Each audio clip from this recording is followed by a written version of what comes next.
I was sweeping floors at 3 in the morning on Thanksgiving, just to escape the family who treats me like a walking ATM. The quiet old man in the corner had watched me scrub coffee stains for months, but tonight, he placed a thick cream envelope on my cart. I held the legal papers, unaware that this silent observer was the billionaire grandfather my parents hid for 20 years. With one signature, I was about to freeze their bank accounts. My name is Aurora Green, and at 28 years old, I had traded a climate-controlled laboratory and a white coat for a polyester uniform and a cart full of industrial solvents. I used to analyze biomedical data for Helix Core diagnostics, tracking cellular mutations and predicting failures in biological systems. Now, I predict which executive on the 27th floor is going to spill their dark roast coffee and leave it there for the night shift to handle. Most people would call this a downward spiral. I called it a tactical retreat. I was currently dragging a microfiber mop across the marble floors of the Northline Corporate Center, a Class A office building that smelled perpetually of lemon-scented bleach and ambition. It was 3 in the morning on Thanksgiving, while half of America was sleeping off tryptophan comas, and the other half was lining up for Black Friday deals. I was here. I had specifically requested this shift. In fact, I had practically begged my supervisor for it. Working a holiday double shift meant I had an ironclad excuse to miss the annual Green family dinner. It meant I could avoid the cramped dining room where my mother, Monica, would serve undercooked turkey alongside a side dish of passive-aggressive guilt. It meant I did not have to sit next to my older sister, Sienna, and listen to her complain about how hard it was to run a fashion studio that had not turned a profit in 4 years, all while she looked pointedly at my handbag to see if I had brought cash. The rhythmic swish of the mop was the only sound in the corridor. It was hypnotic. Swish, step, turn, swish, step, turn. The hum of the industrial vacuum cleaner I had left idling down the hall provided a steady white noise, a sonic barrier between me and the world outside. Here, the expectations were low and the tasks were finite. A floor was either dirty or it was clean. When I finished a room, nobody asked me to do it again just because they felt insecure. Nobody asked me to loan them $500 for a visionary investment that was actually just a credit card payment. I reached the end of the corridor and turned the cart toward the south wing of the 27th floor. This area was mostly unleased, a vast expanse of gray carpet and floor-to-ceiling windows that looked out over the city. It should have been empty. It usually was empty, except for him. I called him Old Man Fog in my head. He was sitting where he always sat, on a solitary leather sofa that faced the glass wall, looking out at the glittering grid of the city below. He was a fixture of my nights for the past 3 months. He was thin, with sharp shoulders that seemed to poke through his gray wool coat. He always wore a fedora, which he placed on the cushion beside him, and he leaned on a polished wooden cane that looked like it cost more than my car. He never looked like he belonged to the corporate world. He did not smell like the Hugo Boss cologne and stale anxiety that wafted off the junior associates who worked late. He smelled of old things, cedar wood, peppermint soap, and ancient paper. He was a ghost in a high-rise, and usually we ignored each other. I would empty the trash cans near the elevators. He would stare at the skyline, and we would exist in a comfortable, silent parallel. Tonight, however, the air felt heavy. Maybe it was the holiday. Holidays have a way of making loneliness feel physical, like a change in cabin pressure.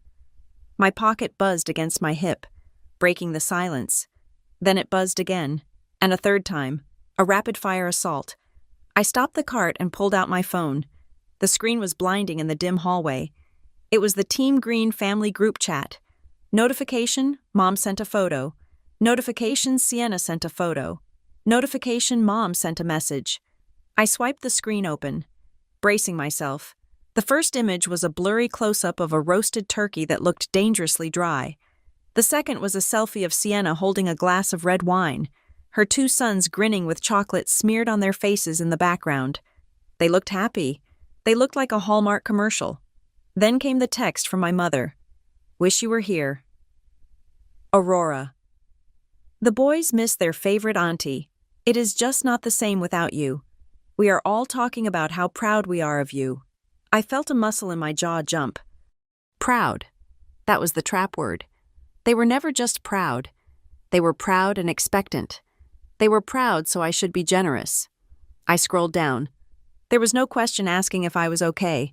No one asked why I was working a grave shift on a major holiday. No one asked if I had eaten dinner. Instead, the next message from my father, Victor, popped up. Sienna was just telling us about your new place at Riverside Heights. Sounds very spacious for just one person. You really have done well for yourself with that biomedical money you saved up. I let out a short, harsh breath. That was not quite a laugh. I had quit the biomedical job 6 months ago because the stress was making my hair fall out. But I had not told them. If they knew I was making $15 an hour scrubbing toilets, I would lose my utility. I would no longer be the bank. I would just be another failure they had to tolerate. Then came the kicker. A message from Sienna. Yeah, the studio is going through a little rough patch. Just a cash flow thing with the suppliers. Mom suggested maybe you could look over my books since you are so good with numbers. And maybe we could talk about a bridge loan just until the spring collection launches. Family rates. LOL. I stared at the LOL at the end of the sentence. It stood for lots of leverage. It always did. I shoved the phone back into my pocket. Harder than necessary. The screen went dark. But the afterimage of their demands burned in my retinas. They did not want me. They wanted the resources I represented. I was not a daughter or a sister.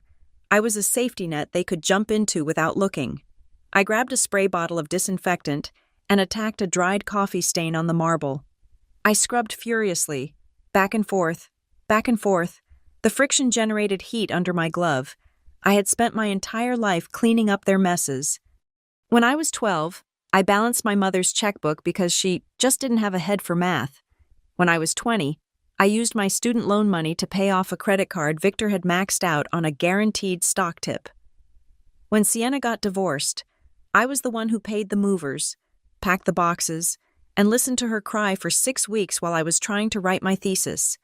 And here I was, 28 years old, hiding in a skyscraper, scrubbing a floor to avoid drowning in their needs. And they had found me anyway. The digital leash was long, and it was choked tight around my neck. You are scrubbing too hard. The voice was dry and rasping, like dry leaves skittering over pavement. I jumped, nearly dropping the spray bottle. I spun around. Old Man Fogg had turned away from the window. He was watching me. His eyes were pale blue, watery but intensely sharp, set deep in a face mapped with wrinkles. He did not look senile.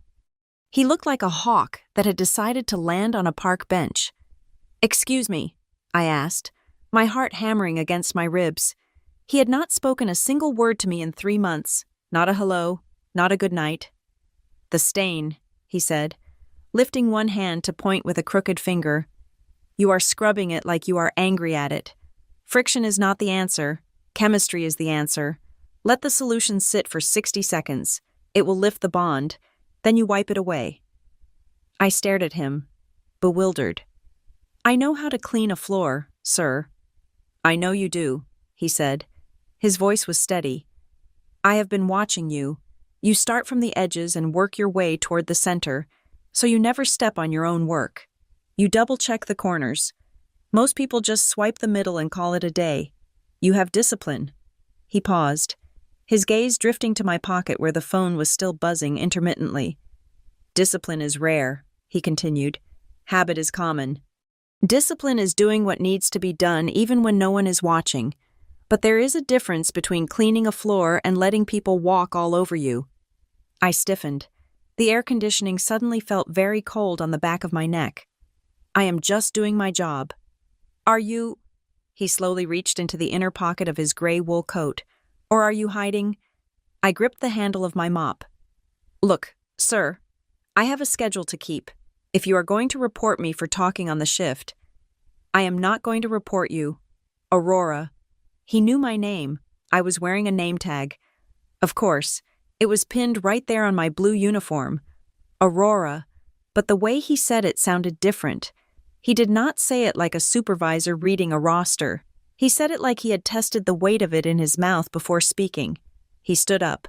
For a man who looked so frail sitting down, he was surprisingly tall. He leaned heavily on the cane, but his posture was rigid.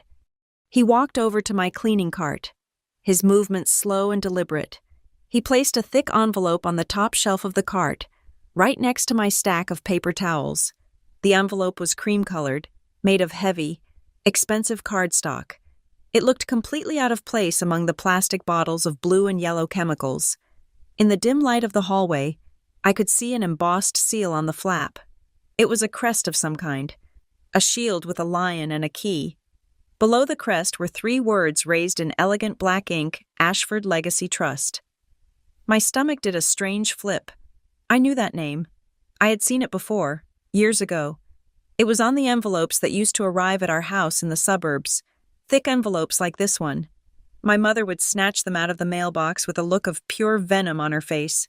Junk mail. She would hiss, scams, rich people trying to trick us. She would tear them in half without opening them and bury them deep in the recycling bin. "What is this?" I asked, my voice trembling slightly. "You sweep very clean lines." "Aurora," the old man said, ignoring my question. He adjusted his hat, casting a shadow over his eyes. "You clean up things that do not belong to you. You fix messes you did not make. It is a noble trait, but it is also a dangerous one." He took a step toward the elevator bank. "Wait," I said, reaching for the envelope but not daring to touch it yet. It felt radioactive. "Who are you? Do you work for the building management?" He stopped and turned back to me. He looked at the mop in my hand, then up at my face. He studied my features, my chin, my eyes, the way I held my jaw tight, as if he were looking for a reflection. "What is your full name?" he asked. "Aurora," I said defensively. "Aurora Green."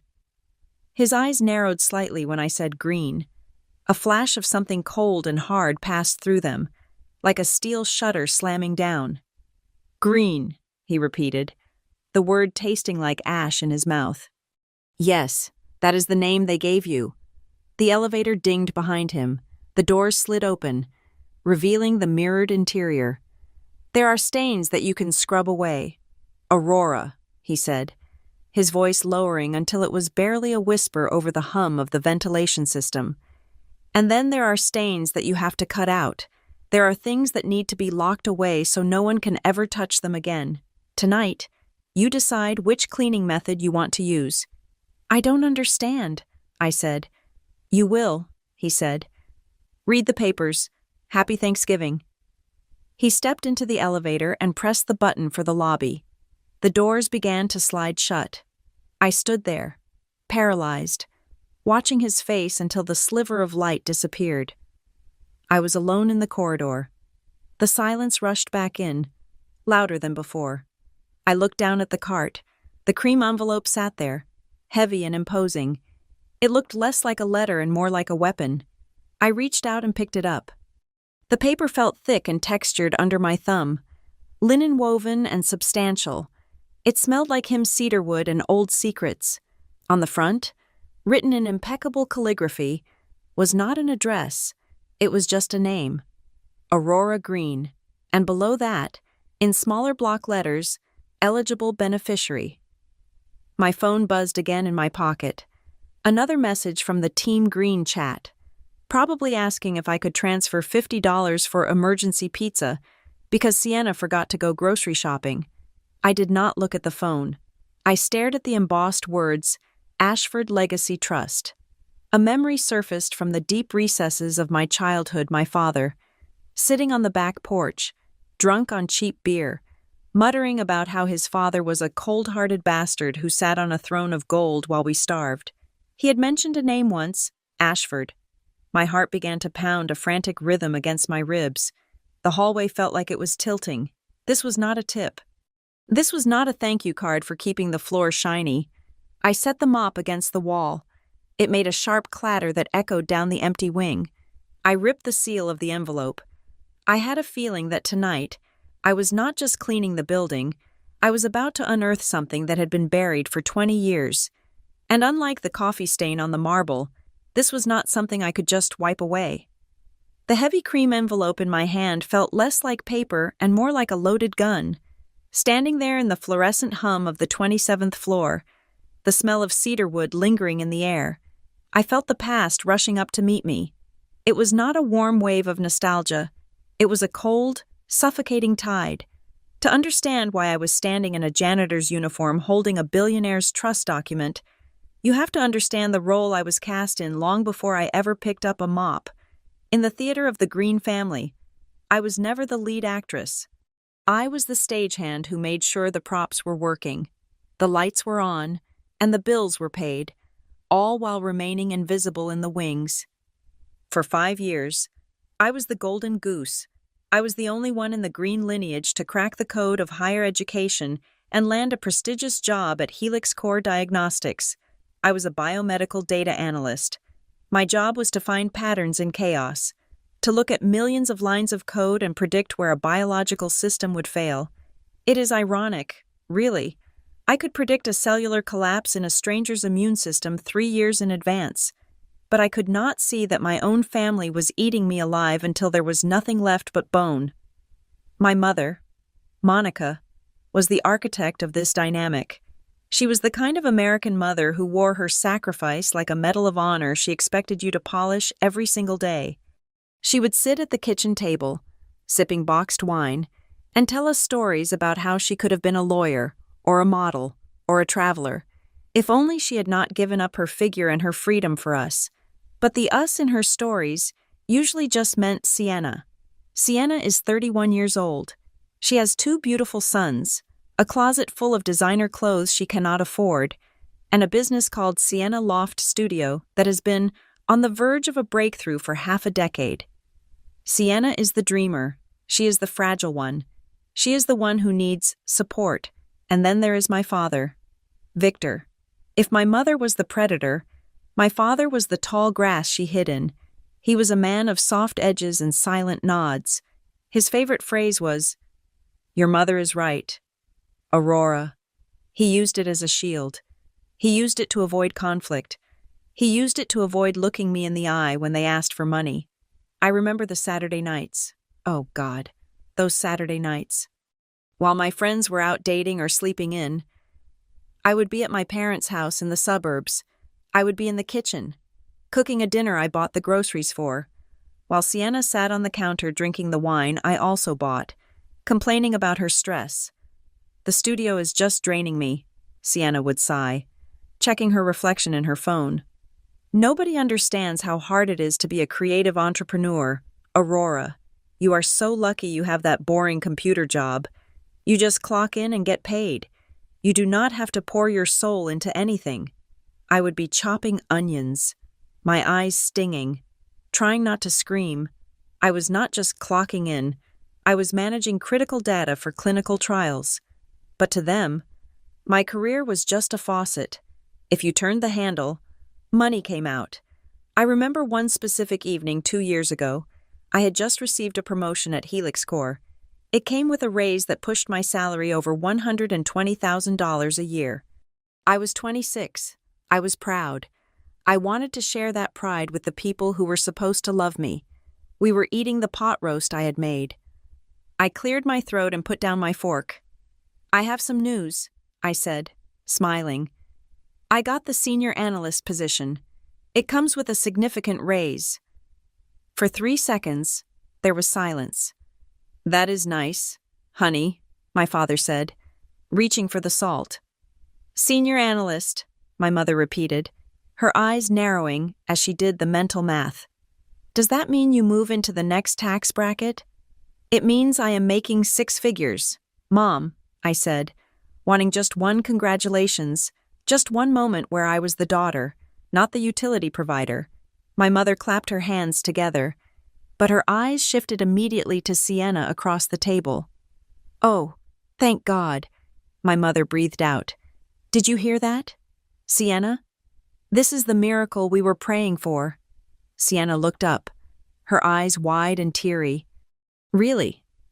You think so?" "Of course," my mother said, reaching over to pat Sienna's hand. "Aurora has plenty of surplus now. Aurora, Your sister is 3 months behind on the commercial lease for the studio. The landlord is threatening eviction. Imagine how devastating that would be for the boys to see their mother fail. But now, with your raise, we can fix it. We can help each other. That is what families do. I sat there, frozen. My promotion had lived for exactly 10 seconds before it was cannibalized to feed Sienna's failure. Mom, I started. I was planning to put that money into a down payment for a house. A house. My mother's face hardened. You are single, Aurora. You do not need a house. Sienna has a family. She has children. Do you want your nephews to see their mother on the street? Are you that selfish? And then came the look from my father. The pleading, pathetic look that said, just pay it. Aurora, make the yelling stop. So I paid it. I wrote a check for $6,000 that night. I bought Sienna another 3 months of playing pretend business owner, and they toasted to family with the wine I had paid for. The Team Green group chat was the command center for these operations. My phone would light up at all hours. Aurora, Dad's roof is leaking. Can you call the contractor? We put your card on file. Aurora, Sienna needs someone to watch the boys this weekend so she can go to a networking retreat in Cabo. We know you are not doing anything special. Aurora, please pick up Dad's prescriptions. We are all busy. I was the designated problem solver. I was the fixer. And in return, I got tolerated. Standing here in the dark office, rubbing my thumb over the embossed seal of the Ashford Legacy Trust. Another memory surfaced. A memory of cream-colored envelopes just like this one. I must have been 7 or 8 years old. We were living in a smaller house then. I remember bringing the mail in. There was a thick, heavy envelope addressed to my father. It looked important. It looked magical. Like an invitation to a ball. My mother snatched it out of my hand so fast she nearly gave me a paper cut. Garbage, she spat. She did not even open it. She tore it in half, and then in half again. The thick paper made a screaming sound as it ripped. Who is it from? I had asked. Your grandfather, she said, her voice dripping with venom. A cruel, cold old man who lives in a tower in the city and thinks he can buy us. We do not need his money. We have our dignity. We are a real family, not like him. He chose money over love. Aurora, remember that. We never take anything from the Ashfords. I believed her. Why wouldn't I? I was a child. I grew up thinking my grandfather was some kind of monster, a corporate villain who had abandoned my father. I thought my parents were noble for struggling. I thought their poverty was a badge of moral superiority. I looked down at the envelope in my hand now. Ashford Legacy Trust. He chose money over love, she had said, but looking back at the last 20 years, I realized my mother had it backward. She was the one who chose money. She just chose my money. She chose the money she could guilt out of me. The breaking point, the moment that finally snapped the cable of my tolerance, happened last year on my 27th birthday. I had been working 80-hour weeks at Helix Corps to cover the Family Emergency Fund, which was really just a slush fund for Sienna's credit card debt. I was exhausted. I was gray-skinned and hollow-eyed. I had taken the day off. I told them a week in advance. I am turning 27. I said, can we just have a dinner, just us? No talk about bills, just a birthday dinner? They said yes. They promised. At 6 p.m. I was sitting in my apartment, dressed up, waiting. At 6:30, the Team Green chat pinged. It was a photo. It was a picture of a cheesecake, a cheap, supermarket cheesecake sitting on my parents' kitchen table. There was one candle on it. Then came the text from Sienna, happy birthday. Sis, we are so sorry, but the boys were feeling a little sniffly, so we decided not to drive into the city. We didn't want to get you sick. We are eating this cake in your honor, I love you, then a photo of them eating the cake. My cake. Without me, there was no, we will reschedule. There was no, come over here instead. They had simply decided that my birthday was too much effort, but they still wanted the credit for celebrating it. They ate my cake, sent me a picture of it, and went back to their lives. I sat there in my living room, staring at the phone. I was 27 years old. I was making six figures. I was the responsible one. And I was eating a cold slice of leftover pepperoni pizza alone on my birthday while my family celebrated me without me. Something inside me died that night. Or maybe it woke up. I realized that I was not a person to them. I was an appliance. You do not celebrate a toaster on its birthday. You do not ask a refrigerator how its day was. You just expect them to work, and you kick them when they hum too loudly. 2 weeks later, I quit Helix Corps. I did not tell them. I just packed my desk, signed the papers, and walked out. I needed to disappear. I needed a job where no one expected me to be smart, or capable, or the savior. I wanted a job where the tasks were simple and the solitude was guaranteed. I found the night shift listing for Northline Corporate Center. It paid $15 an hour. It involved sweeping, mopping, and emptying trash. It was perfect. For 6 months. I have been free. I told my parents I was consulting remotely and was very busy with non-disclosure agreements, so I could not talk often. I moved into a new apartment at Riverside Heights, a nice place, a secure place using my savings. I kept the address secret. I kept my life secret. I thought I had escaped. But then came the texts tonight. Sienna was just telling us about your new place at Riverside Heights. They had found me. I do not know how, maybe a forwarded piece of mail, maybe a social media slip-up from a friend, but they knew. And like sharks smelling blood in the water, they were circling. It sounds very spacious. My father had texted, maybe we could talk about a bridge loan. Sienna had suggested. They did not care that I had vanished for 6 months. They only cared that I had a new asset. They were already mentally moving into my spare room. They were already calculating how much equity I could pull out of the lease to pay for Sienna's next failure. I looked up from the envelope to the glass reflection in the window. I saw a woman in a blue janitor's uniform, looking tired but sharp. The old man, my grandfather, had watched me for months. He had watched me clean up coffee spills and polish glass. He saw me doing the work that no one else wanted to do. You sweep very clean lines, he had said. You clean up things that do not belong to you. He was right. I had been cleaning up the Green family's mess for a decade. I had scrubbed their debts, polished their egos, and taken out their emotional trash. But tonight, holding this thick cream envelope with the Ashford seal, I realized that the cleaning supplies I had been using were not strong enough. You cannot scrub away a parasite. You have to cut off the blood supply. I opened the envelope. Inside, clipped to the front of a dense legal document, was a business card for a woman named Camille Hart, Esquire, and behind it was a document titled Addendum 7C, Night Shift Clause. I unfolded the paper.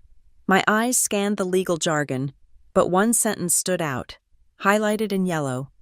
In the event that a direct descendant performs manual labor or maintenance within an Ashford property during a federal holiday, unsupervised and unprompted, they shall be granted immediate, temporary executive authority over the discretionary disbursements of the familial branch. I read it twice. My grandfather had not just been watching me. He had been waiting for me. He had built a trap door in the family trust, and he had set the trigger to hard work. I looked at my phone again. A new message from Monica. We are thinking of driving down tomorrow to see the new place. We can't wait to hug you. It was a threat masked as love. They were coming to colonize my sanctuary. I looked back at the document. This was not just money. This was a weapon, and for the first time in my life, the handle was pointing toward me, and the barrel was pointing at them. I sat at the small, wobbly kitchen table in my apartment, the silence of 4 a.m. pressing against my eardrums. My hands were shaking as I poured the contents of the cream envelope onto the laminate surface. There were no sentimental letters. There were no photos. There was just a stark white business card and a stapled document that smelled of fresh toner and old money. The card was thick enough to slice skin. Camille Hart, Esquire. It read in sharp, sans serif font, Fiduciary Council, Ashford Legacy Trust. I pushed the card aside and pulled the document closer. The header was terrifyingly formal Addendum 7C, Night Shift Clause. My breath hitched. I knew the name Ashford. It was a ghost story in the Green household. A name whispered with venom and resentment. Robert Ashford was the villain of my father's life story. He was the cold, heartless tycoon who had supposedly abandoned his son because my father chose to marry for love, or so the story went. "We do not talk about Robert," my mother would say, her lips thinning into a white line. "He chose his money over his blood." And yet, here was his name, stamped on a document that looked like it held the weight of a court order. I began to read. The language was dense, a thicket of heretofore and notwithstanding, but someone, presumably the old man, had taken a yellow highlighter to one specific paragraph in the middle of page 3. Subsection 4. The worker's veto, in the event that a direct descendant of the primary grantor, having never made a formal request for financial disbursement from the trust, is found to be performing manual labor, janitorial services, or facility maintenance within a holding of the Ashford Commercial Group during the overnight hours of a federally recognized holiday, said descendant shall immediately be classified as a temporary signatory trustee. I blinked, rubbing my gritty eyes. I read it again. It sounded insane. It sounded like something out of a fairy tale written by a contract lawyer. Below the highlighted text, my name was printed in bold. Uncompromising black letters, eligible tertiary heir, Aurora Green. I felt a wave of nausea. This was not a coincidence. This was a setup, a trap, a test. Night shift clause, I whispered to the empty room. Why that specific condition? Why manual labor? Why a federal holiday? It was as if the person who wrote this knew exactly where I would be. It felt voyeuristic, like I had been performing in a play I did not know I was auditioning for. I looked at the clock on the stove. It was 17 minutes past 4 in the morning. No lawyer would be awake. No office would be open. But the adrenaline was flooding my system, turning my blood into battery acid. I could not wait until 9. I grabbed the business card. I dialed the number. It rang once. "Ms. Green," a voice answered. I nearly dropped the phone. It was a woman's voice, cool, crisp, and completely alert. There was no grogginess, no hesitation. She sounded like she had been sitting by the phone waiting for it to ring. My voice cracked. I cleared my throat. "I am calling for Camille Hart." "This is Camille Hart," she said. Her tone was surgical. It lacked the polite fluff of customer service. It was the voice of someone who billed by the minute and did not waste seconds. "I assume you have opened the envelope provided by Mr. Ashford." "Mr. Ashford?" I asked, gripping the edge of the table. "You mean the old man on the 27th floor, the one with the cane?" "I mean Robert Ashford, the primary grantor of the trust and your biological grandfather." Camille said. The world tilted on its axis. I had suspected it. Deep down, from the moment I saw the seal on the envelope, I had suspected it. But hearing it confirmed out loud made the air leave my lungs. The frail, quiet man who watched me sweep dust bunnies, who commented on my mopping technique, who smelled of cedar and peppermint, that was the monster, that was the billionaire villain my parents had demonized for 2 decades. He was the janitor, I stammered, trying to make sense of the image. Or he was just sitting there. He watched me. "He owns the building. Ms. Green," Camille corrected me, her voice devoid of judgment but heavy with facts. "Northline Corporate Center is a subsidiary asset of the Ashford Legacy Trust. Mr. Ashford likes to inspect his properties personally, and when he discovered that his estranged granddaughter had applied for a night shift position under the cleaning contractor, he decided to conduct his own due diligence." "Due diligence," I repeated. "I am a person, not a merger. To the trust. Everyone is a liability until proven otherwise," Camille said. "And your branch of the family, the Green branch, has been a significant liability for a very long time." "What does that mean?" I asked. "My parents say they never took a dime from him. They said he cut us off." There was a pause on the other end of the line, a silence so heavy it felt like a physical weight. "Ms. Green," Camille said, her voice dropping an octave, becoming even sharper. We have records of monthly stipend checks sent to Victor and Monica Green for the last 22 years. We have records of emergency relief funds disbursed for business loans that were never repaid. We have records of educational trusts set up for you and your sister that were drained by your parents before you turned 18. My knees gave out. I sat down hard on the kitchen chair. "That is a lie," I whispered. But even as I said it, I knew it wasn't. I thought of the constant money troubles. I thought of Sienna's failed businesses that somehow always found new capital. I thought of my mother's mysterious ability to buy new furniture while claiming we were broke. And, Camille continued, relentless as a drill, we have a documented history of correspondence from Mr. Ashford to you. Personally, being intercepted, birthday cards, graduation letters, offers for internships, all sent to your parents' address, all intercepted, all destroyed or hidden. I felt a cold rage spreading through my chest, freezing the tears that wanted to fall. They told me he didn't care. They told me the envelopes were scams. They lied to protect their asset, Camille said. Me. You are the competent one. Ms. Green. Mr. Ashford has observed you. He watched you work a thankless job for months without complaint. He watched you show up early and leave late. He watched you clean up messes you did not make. She paused. He wrote the night shift clause specifically for you. He wanted to see if you would choose the hard work or if you would reach out to the family for a handout like your sister does. You chose the work. I looked down at the document again. The yellow highlighter seemed to glow in the dim kitchen light. Subsection 4. The worker's veto. So what is this? I asked, shaking the paper. What does this clause do? Why did he give it to me tonight? Because tonight is Thanksgiving, Camille explained, and you are working. That activates the clause, under the bylaws of the trust, because you have proven you can sustain yourself without trust money. You are now granted the power of the prudent observer. Essentially, Ms. Green, for the next 24 hours, you have the authority to execute a full financial freeze on the Green family branch. Freeze? I asked. We call it a suspended audit, Camille said. If you sign that document and return it to me digitally or in person, we will immediately halt all discretionary disbursements to Victor, Monica, and Sienna Green. Their credit cards issued by the trust will be declined. Their monthly stipends will be placed in escrow. The emergency lines of credit they use to fund their lifestyle will be severed. I stared at the wall, my heart hammering. Everything. They would have nothing. They would have the statutory minimum for food and shelter, as required by the original charter.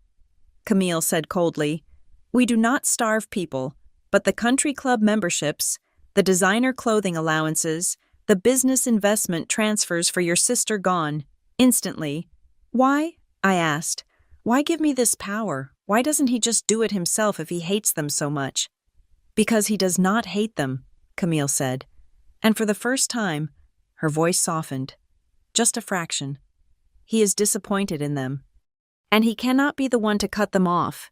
If he does it, they will play the victim. They will tell the world the cruel billionaire father is punishing them. But if you do it, if the daughter who scrubbed floors to survive tells them enough, then the dynamic changes. It is not punishment. Ms. Green, it is an intervention. I closed my eyes. I imagined my mother's face. I imagined Sienna's panic. This is extreme, I said. It is necessary, Camille countered. Your sister, Sienna, is currently in the process of applying for a distressed asset loan from the trust to cover a $48,000 penalty for breaking a commercial lease, a lease she signed against our advice. Your mother is co-signing for it, using your father's projected stipend as collateral. They are digging a hole, and they are planning to throw you in it to fill the gap. My grip on the phone tightened until my knuckles turned white. $48,000. They had just texted me asking for help. They were acting like everything was fine, all while finalizing a disaster that cost more than I used to make in a year. If I sign this, I asked, my voice trembling, what happens to me? You become the gatekeeper, Camille said. Nothing gets released to them without your signature. You see every receipt. You see every request. You decide what is a need and what is a want. I don't want to control them, I said. I just want to be free of them. Then this is how you buy your freedom, Camille said. You cut the cord that ties them to the trust, and you stop being their backup plan, because right now, Ms. Green, you are not just their daughter, you are their retirement plan. You are their insurance policy. As long as you are capable and guilty, they will drain you. The silence stretched between us. I looked at the signature line at the bottom of the page. Temporary signatory trustee. You have a time limit, Camille added, her voice returning to that sharp, professional clip. The clause is tied to the holiday shift. You have until midnight tonight. If you do not sign, the clause expires. The status quo resumes.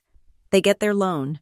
They continue to lie to you, and the trust will never be able to intervene in this specific way again because the conditions of the addendum will have been met and bypassed. So it is now or never, I said. It is yes or no, Camille corrected. There is no middle ground. You either accept the authority or you accept the abuse. Mr. Ashford is waiting for your decision. Where is he? He is at the Foundation headquarters, she said.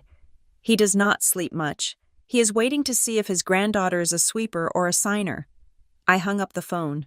I sat there in the silence, the phone screen turning black in my hand. My apartment was quiet. It was clean. I paid for this table.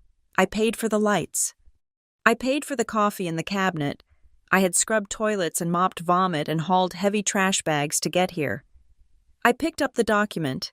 I thought about the Team Green group chat. I thought about the cheesecake they ate without me. I thought about the $48,000 debt they were hiding while asking about my new apartment. They were not family. They were a corporation that was failing, and I was the only employee who was actually working. I stood up. I walked over to the drawer where I kept my pens. I did not grab a cheap ballpoint. I grabbed the heavy black ink pen I had bought for myself when I got the job at Helix Core, the pen I had used to sign my resignation letter. I looked at the document, Addendum 7C. It was a declaration of war. No, that was not right. War implies two sides fighting. This was a foreclosure. I was not just signing a paper, I was signing the end of Aurora Green, the doormat. My hand hovered over the paper. I could hear my heart beating in my ears like a war drum. 24 hours, I whispered. I did not just want to sign it. I wanted to look them in the eye when the card stopped working. I grabbed my phone and typed a message to Camille. If I agree, I can force them to meet me at the Foundation headquarters, right? Not my apartment. The reply came 3 seconds later. Correct. We can compel their attendance as a condition of the audit review. I took a deep breath, uncapped the pen, and pressed the tip to the paper. The ink flowed black and permanent. I signed my name, Aurora Green. I was done sweeping. It was time to take out the trash. I turned off my phone and tossed it onto the sofa cushions as if it were a grenade that had just had the pin pulled. The screen went dark, but the afterimage of the Team Green chat seemed to burn in the air like a neon sign. I tried to sleep. I really did. I lay down on my bed, pulling the duvet up to my chin, staring at the ceiling of the apartment I had bought with my own money, my sanctuary. But sleep was impossible. My brain was a hive of bees. Every time I closed my eyes, I saw the legal document Camille Hart had sent me. Addendum 7C. I saw the signature line. I saw the $48,000 figure looming over my sister's head like a guillotine blade. After 20 minutes of staring at the shadows, I gave up. I sat up and grabbed my phone again. It was a masochistic impulse, like pressing on a bruise to see if it still hurt. I opened Instagram. The first thing that popped up on my feed was a photo from the family dinner. It was a wide shot of the dining room table. The turkey was carved. The wine glasses were full, and everyone was smiling that tight, staged smile people use when they want the internet to think they are happy. The caption read, "Another Thanksgiving for the books. So grateful for this crazy bunch. But it feels incomplete without our obedient baby sister. Aurora. Miss you heart emoji. Praying hands emoji, obedient, the word stuck in my throat like a fishbone. Not hardworking, not smart, not missed, obedient. That was the adjective they chose. That was my defining trait in the Green family ecosystem. I was the one who did what she was told. I scrolled down. The comments were the usual chorus of validation from neighbors and distant relatives. Looks delicious. Beautiful family. But then I saw a post from my Aunt Lydia, my father's younger sister. It had been posted 2 hours ago. It was a photo of my kitchen. My stomach dropped. I recognized the angle immediately. I had sent that photo to my mother 3 weeks ago. Just one private image to show her that I was safe and settled. I had specifically asked her not to share it. Aunt Lydia's caption read, "So proud of my niece Aurora. She is all grown up and renting this gorgeous place at Riverside Heights all by herself. She really pulled herself up by her bootstraps, proud Aunt City living." I felt a flush of heat crawl up my neck. My mother had forwarded the photo. Of course she had. She had broadcast my location and my status to the entire extended family.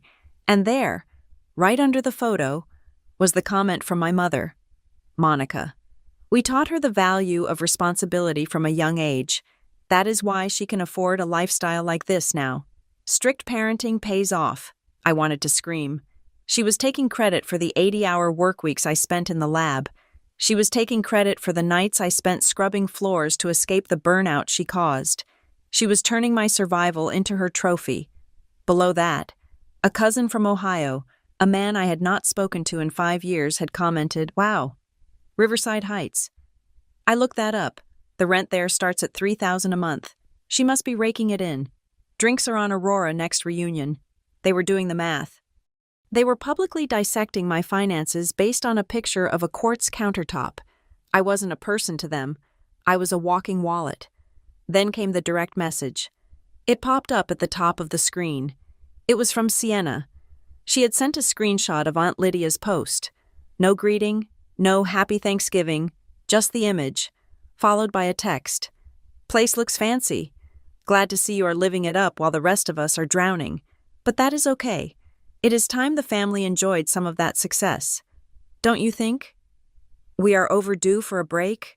I stared at the words. Time the family enjoyed some of that success. It was not a request. It was a declaration of intent.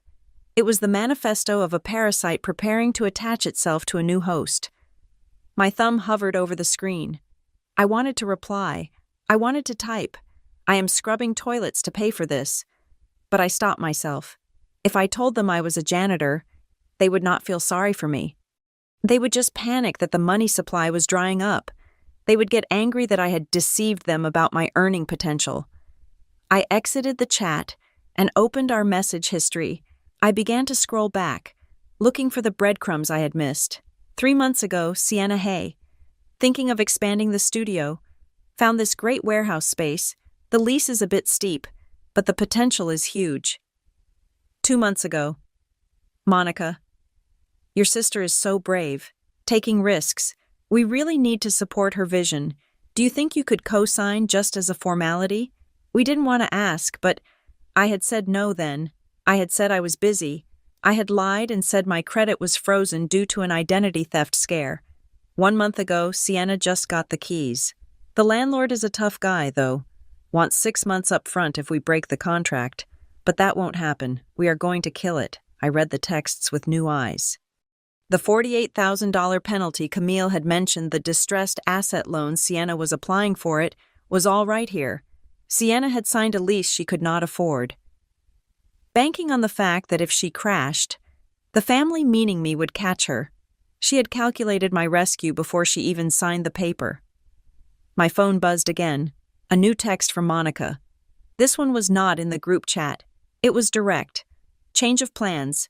We just booked flights to the city. Dad and I land at 10 in the morning. Sienna is driving down with the boys right now. She wanted to save on airfare. We figured we would surprise you. We can stay for a few days. Just to have a proper family warming for your new place. It will be so cozy. My blood ran cold. Make sure you clear off the bed in the spare room for the boys. And maybe pick up some groceries. Sienna is bringing wine. See you soon? There was no question mark. There was no, "Is this okay?" There was no, "Are you busy?" It was an invasion. They were coming. They were going to walk into my sanctuary, put their feet on my coffee table, drink wine I paid for, and then, when the moment was right, probably after dinner, when I was cornered, they would drop the bomb about the $48,000. They would present it as a tragedy that we had to solve. And if I said no, they would be in my house. They would use the children. They would look at my furniture and say, "You have so much. Aurora, how can you let your nephews suffer when you have so much?" I looked at the clock on the wall. It was 5 in the morning. Sienna was already driving. My parents were packing their bags. I remembered what Camille Hart had said. If you do not act, the clause expires. The status quo resumes. If I did nothing, they would arrive. They would take over. I would write the check, or I would co-sign the loan, just to make them stop talking, just to make the guilt go away. And then, 6 months from now, it would happen again and again, until I was hollowed out. But the guilt, it was a physical pain in my chest. What about the boys, I thought? My nephews were innocent. They didn't ask for a mother who treated debt like a hobby. If I froze the accounts, if I stopped the flow of money, would they suffer? I closed my eyes and pictured them. I pictured them sleeping on the sofa in my living room while Sienna and Monica screamed at me in the kitchen. I pictured them learning, day by day, that love was transactional. I pictured them growing up to be just like Victor Silent, defeated men who enabled the chaos because they were too afraid to stop it. The problem was not the children. The problem was the adults who used the children as human shields. If I let them come here, I was not helping them. I was feeding the addiction. I was keeping the sickness alive. I stood up and walked to the window. The city was starting to turn gray with the pre-dawn light. Down there, somewhere, was the North Line building. Somewhere on the 27th floor. My grandfather was waiting. He had given me a choice, a mop or a pen, a life of cleaning up, or a moment of locking down. "I am not a bank," I whispered to the glass. "I am a person." I turned back to the table. The document was still there. Signed. I picked up my phone. I did not reply to Monica. I did not reply to Sienna. I did not tell them no, because no starts an argument. No is a negotiation. I was past negotiation. I set an alarm on my phone for 11 in the morning. That was when they would be buzzing my intercom, expecting the dutiful daughter to buzz them up. Then I opened my text thread with Camille Hart. My fingers flew across the screen. "I have signed the papers, but I have a condition." I paused, taking a shaky breath. "If I agree to this, I can force them to meet me at the foundation headquarters, right? Not my apartment. I do not want them in my home. I want this to happen on your turf." I hit send. I watched the little delivered checkmark appear. I was about to blow up my life. I was about to become the villain in their story. But for the first time in 28 years, I wasn't the one who was going to be left cleaning up the mess. I went to the front door and threw the deadbolt. Let them come. Let them ring the bell. I wouldn't be here. I would be sitting at a mahogany table in a skyscraper, waiting to introduce them to the new management. At 11:55 in the morning, the intercom on my wall screamed. It was a harsh, electronic buzzing sound that shattered the silence I had spent the last 6 hours carefully constructing. I did not jump. I was sitting on my sofa, fully dressed in a crisp navy blazer and tailored trousers, clothes that I usually saved for interviews, but today felt appropriate for an eviction.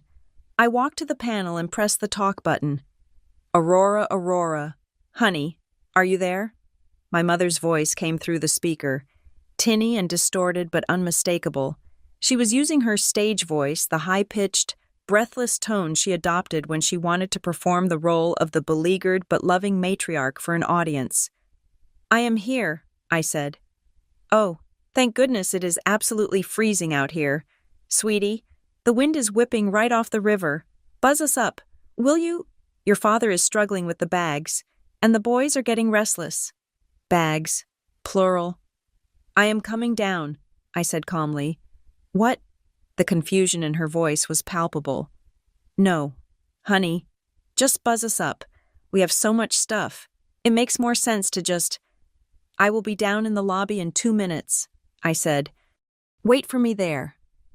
I released the button before she could argue. I did not apologize. I did not explain. It was the first time in my life I had hung up on my mother, even if it was just an intercom. My hands were surprisingly steady. I took the elevator down. As the numbers counted backward from 12 to 1, I checked my reflection in the mirrored walls. I did not look like the daughter who cooked Sunday dinners and loaned money for emergencies. I looked like someone who was about to fire a client.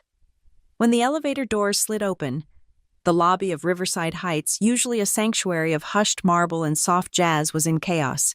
My family had arrived. Sienna was standing near the concierge desk, wearing oversized sunglasses and a faux fur coat that looked expensive but was probably returned the next day. She was dragging a massive rolling suitcase with one hand and holding a Starbucks cup with the other.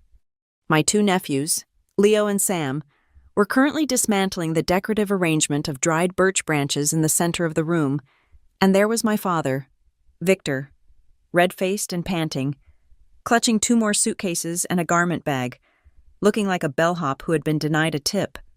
Aurora. My mother spotted me instantly.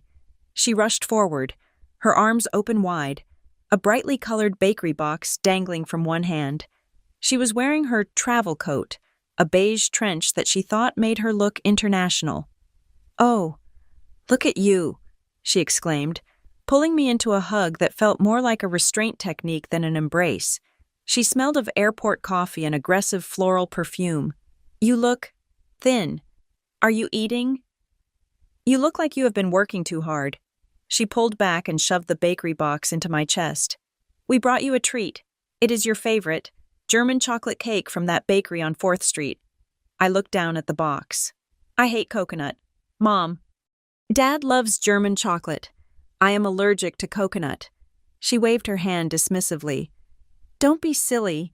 You used to love it when you were little. Anyway, let's get upstairs. Your father's back is acting up, and I need to use a bathroom that isn't in a gas station." She turned to signal the rest of the troop, assuming I would just fall in line and lead the way to the elevators. "We are not going upstairs," I said. My voice was not loud, but it carried. It cut through the lobby chatter like a dropped glass. Sienna stopped mid-stride. My father looked up, blinking sweat out of his eyes. "What do you mean?" Monica laughed nervously. "Aurora, stop joking. The boys are tired." I looked at my nephews. Leo was about to snap a twig off the display. "Leo, Sam," I called out. They looked over. I reached into my tote bag and pulled out 2 graphic novels I had bought earlier that morning from the newsstand on the corner, Spider-Man and Batman. "I got these for you," I said, holding them out. "But there is a rule. You have to read them over there, on those big red chairs by the window, and you have to see who can find the most villains. Can you do that?" Their eyes lit up.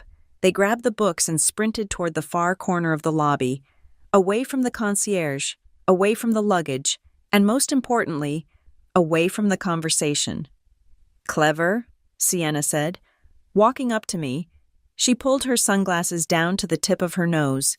She didn't hug me. She just looked around the lobby, her eyes scanning the Italian marble floors, the velvet seating, the high ceilings. She looked like a building inspector estimating property value. "This place is nice," she said. "Really nice. What is the rent on a 2-bedroom here? $3,305. "It is a 1-bedroom, I said. 1 bedroom. She frowned. "But Mom said it was spacious." "Where are the boys going to sleep, the sofa?" She walked past me and tapped a fingernail on a brass pillar. "Did you have to put down first and last? Is it a year lease or month to month?" "Sienna," my mother interrupted, sensing the tension. "Let's discuss the logistics upstairs. We can move the furniture around. We are family. We fit anywhere." She turned back to me, her smile tightening. "Aurora, really, the key fob. Let's go." "I said no," I repeated. "We are not going up to my apartment. My apartment is my home. It is not a hotel, and it is not a conference room." The smile dropped from my mother's face. "Excuse me, we just flew 3 hours to see you. We are your parents. You flew 3 hours because Sienna is in trouble, I said, looking directly at my sister. And you need $48,000. The silence that followed was absolute. Sienna's mouth opened, then closed. My father dropped one of the suitcases. It hit the floor with a heavy thud. How? Sienna stammered, her face draining of color. How do you know that number? I know about the lease you broke for the warehouse space, I said, keeping my voice even. I know about the penalty clause.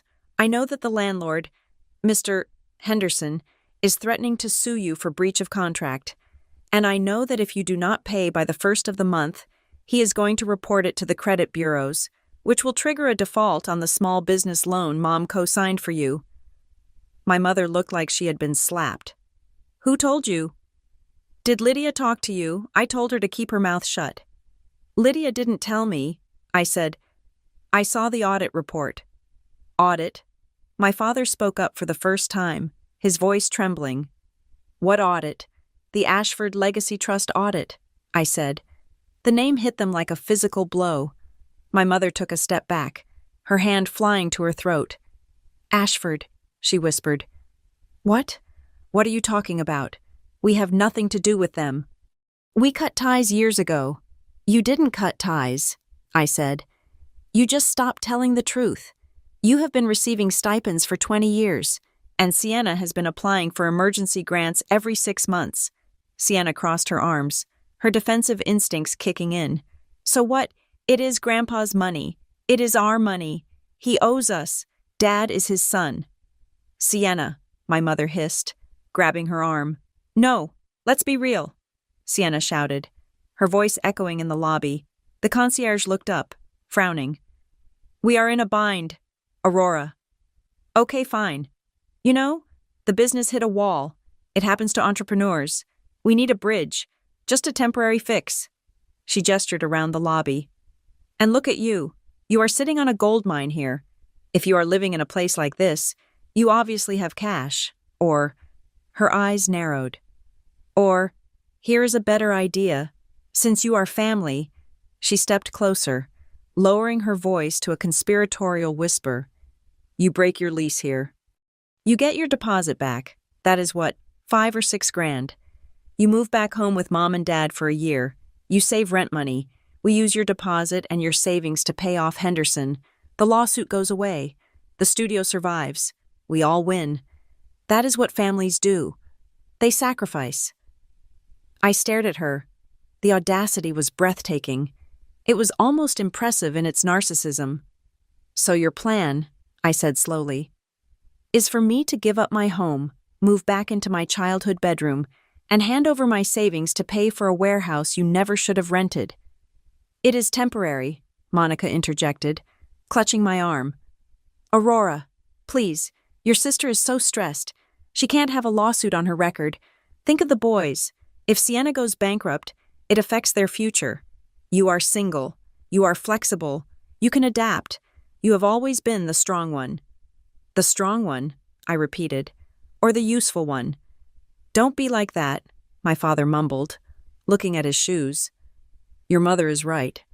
We have to stick together. I looked at the 3 of them. They were not evil people. They were just desperate, entitled, and completely accustomed to consuming me to keep themselves warm. If I let them upstairs, they would never leave. They would eat my food, spend my money, and tell me it was my privilege to help them.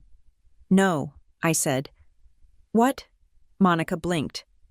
I will not sell my apartment, I said. I will not move home, and I will not pay Mr. Henderson. You selfish little...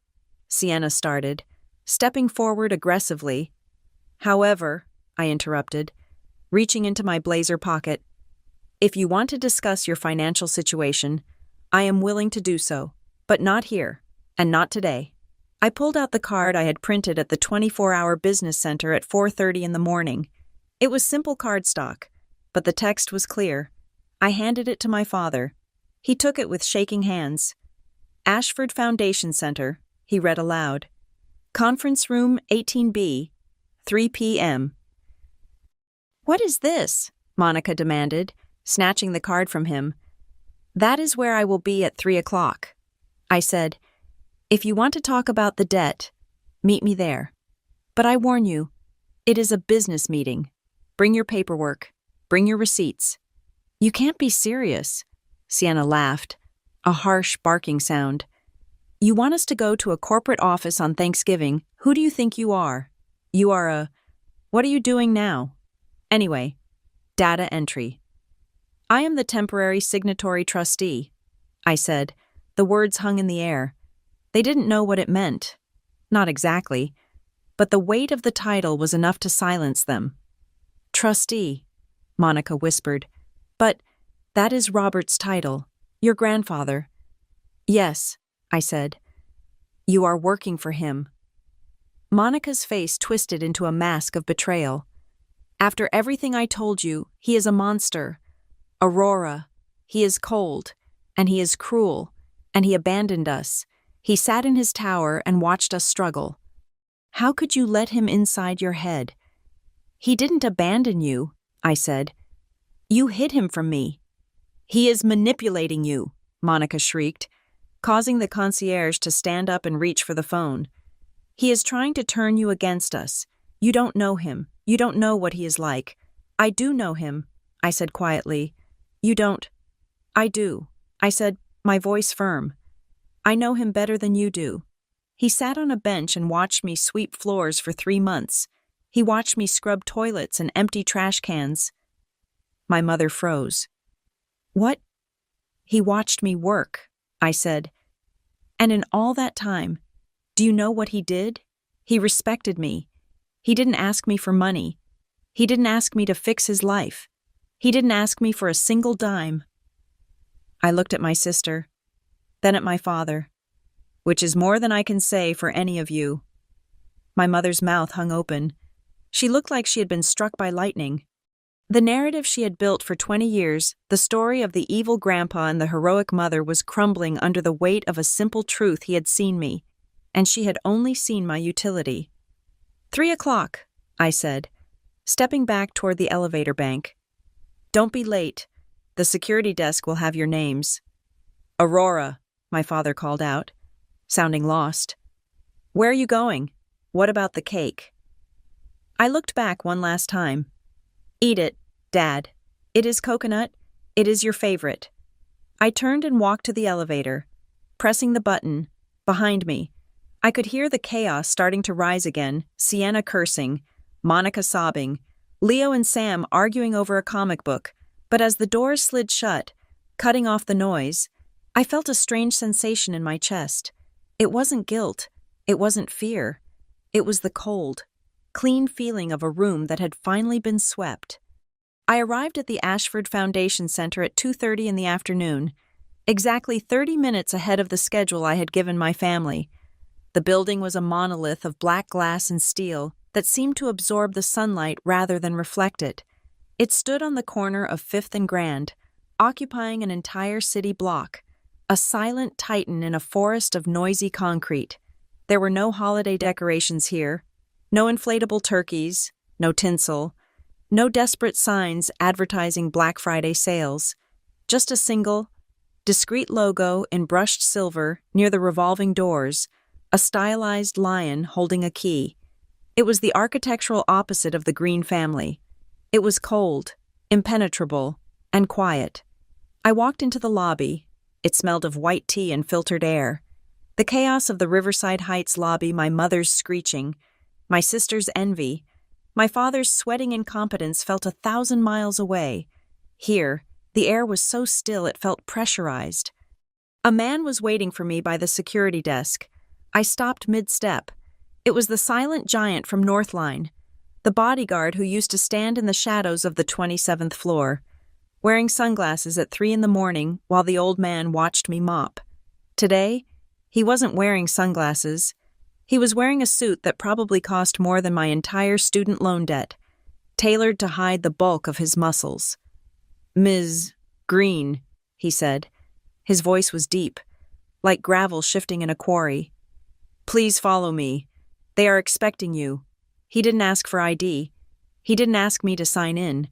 He simply turned and walked toward a private elevator bank at the far end of the hall. I followed him, my heels clicking sharply on the terrazzo floor. The elevator ride was smooth and silent. There were no buttons, just a keycard slot that the giant swiped. We shot up 40 stories in seconds, yet my stomach didn't lurch. It felt like the building itself was defying gravity out of pure respect for the people at the top. When the doors opened, I stepped into a conference room that looked less like a place of business and more like a command deck. The room was long, dominated by a table made of a single slab of dark, polished walnut that seemed to stretch on forever. One entire wall was floor-to-ceiling glass, offering a panoramic view of the city. The clouds were gray and heavy with promised snow, casting a steel-blue light over the room. Camille Hart was standing by the window, in person. She was even more intimidating than her voice. She was tall, wearing a pale gray suit that looked like armor. Her hair was pulled back in a severe bun, not a single strand out of place. "Ms. Green," she said, turning to face me. Her eyes were cool and assessing. "You are punctual. We appreciate that." She gestured to the head of the table. "I believe you have met Mr. Ashford." The chair at the head of the table swiveled slowly. It was him, Old Man Fogg. But the fog had lifted. Gone was the worn gray wool coat. Gone was the fedora. Gone was the air of frail senility. Robert Ashford sat there in a charcoal three-piece suit, his silver hair brushed back, his face clean-shaven and sharp. He still had the cane it rested against the table edge, but now it looked less like a support and more like a scepter. He didn't smile. He didn't rush over to hug me. He didn't cry about the lost years or the tragic separation. "Aurora," he said. He spoke my name with a flat, precise intonation, as if he were reading a final calculation on a balance sheet and confirming that the numbers added up. "Mr. Ashford," I replied, my voice steady despite the trembling in my hands. "Sit," he said, nodding to the leather chair at his right hand. I sat. The leather was cool and firm. The silent bodyguard took up a position by the door, folding his hands behind his back. "You have questions," Robert said. It wasn't a question. It was a statement of fact. "I do," I said. "I want to know why I was a science experiment." Robert's eyes crinkled slightly at the corners. It wasn't a smile, but it was close. "Direct? Good. Your father never learned to be direct. He always danced around the point until he tripped over his own feet." He reached for a pitcher of water and poured a glass, his hand steady. "I did not abandon your father. Aurora, I cut him off. There is a difference. Victor was soft. He lacked the constitution for wealth. He viewed money as a magic wand that fixed mistakes, rather than a tool that required maintenance. When he married your mother, I saw the writing on the wall. Monica is a consumer. She consumes attention. She consumes resources. And she consumes people.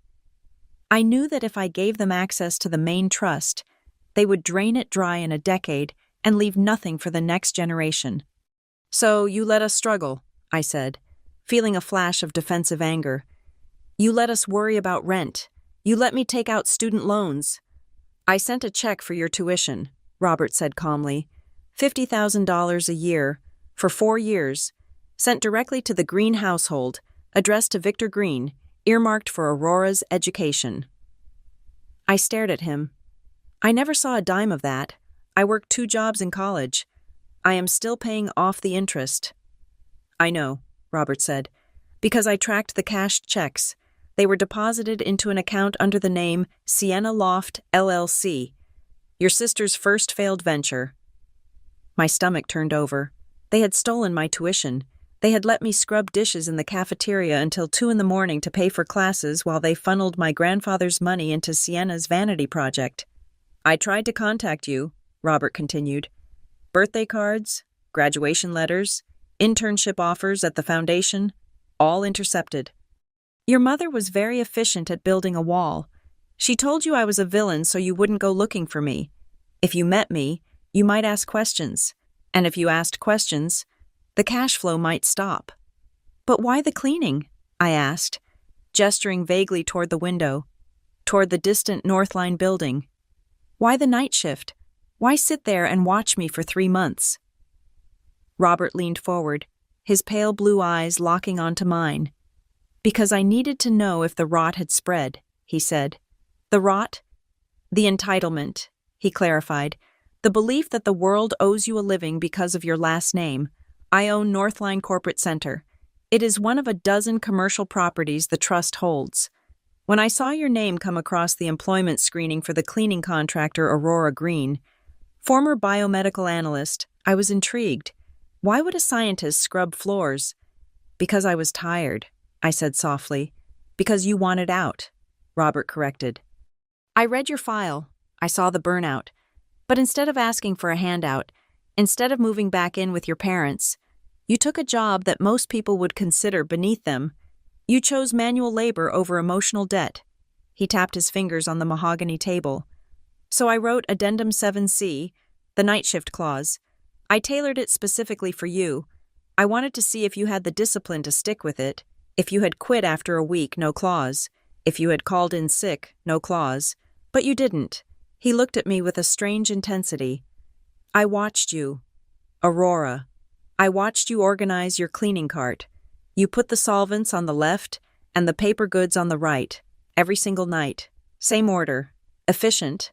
I watched you pick up broken glass from a dropped vase in the lobby. You didn't just sweep it. You got down on your hands and knees with a flashlight to find the shards the broom missed. You care about the details. You care about doing the job right, even when no one is applauding. It was a test, I said, feeling a mix of resentment and pride. I was a lab rat in a maze. We are all lab rats. Aurora, Robert said. The only difference is who designs the maze. For 20 years, your mother designed yours. She built a maze that led only to her wallet. I simply offered you a different door. And now, I asked, now I am supposed to just freeze them. Camille Hart stepped forward.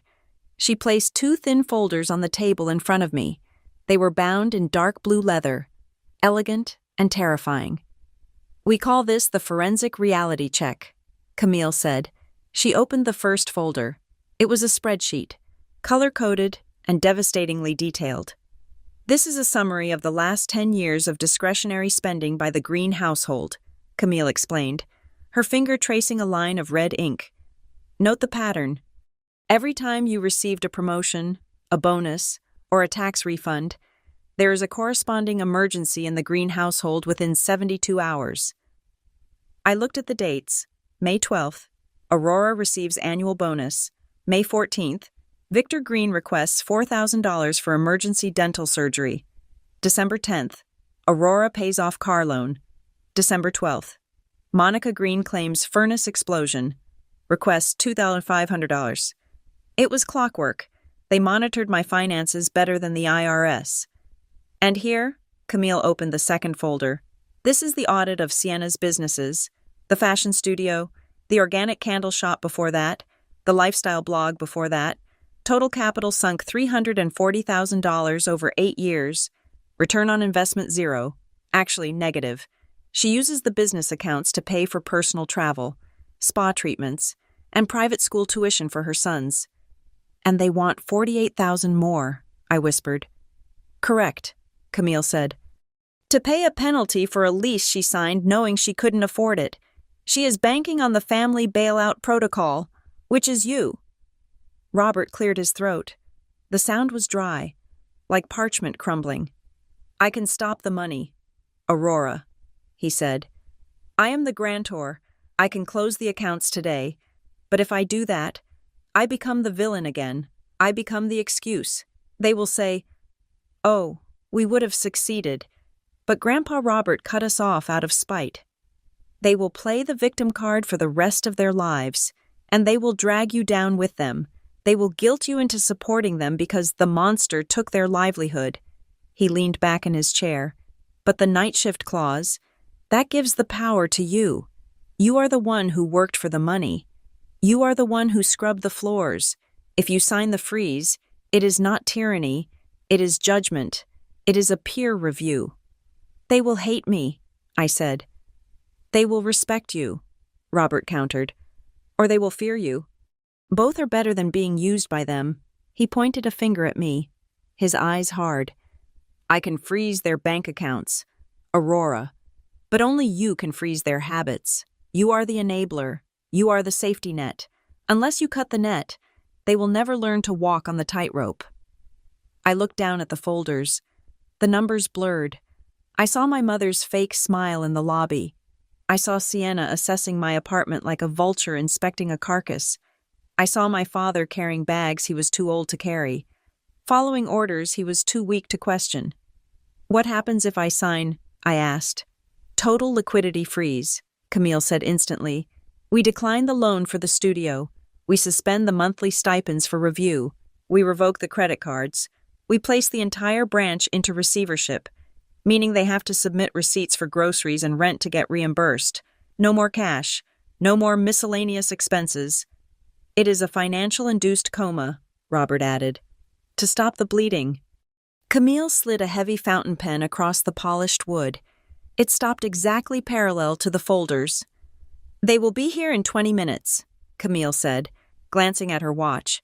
They will walk through those doors, and they will be loud, and they will be emotional. They will call this betrayal. They will say you are destroying the family. She looked at me, her expression softening just a fraction, a flicker of something like solidarity in her eyes. But the law is on your side, Ms. Green. The numbers are on your side. The only question left is which side is your heart on? I stood up. I walked to the massive glass window. The city was spread out below me, a grid of gray and steel. I could see the traffic crawling along the avenues, thousands of tiny cars moving in lines. I thought about the people in those cars, people going to work, people going home, people who didn't have a wealthy grandfather, but who also didn't have a family that treated them like a renewable resource. I looked at my reflection in the glass. I didn't see the tired girl in the janitor uniform anymore. I saw a woman in a blazer, standing in a room of power. For 28 years, I had been the janitor of the Green family. I had mopped up their tears. I had swept away their debts. I had polished their egos until they shined. While I faded into the background, Robert was right. Cleaning was noble, but cleaning forever. For people who kept throwing trash on the floor on purpose, that wasn't noble. That was slavery. I touched the cold glass.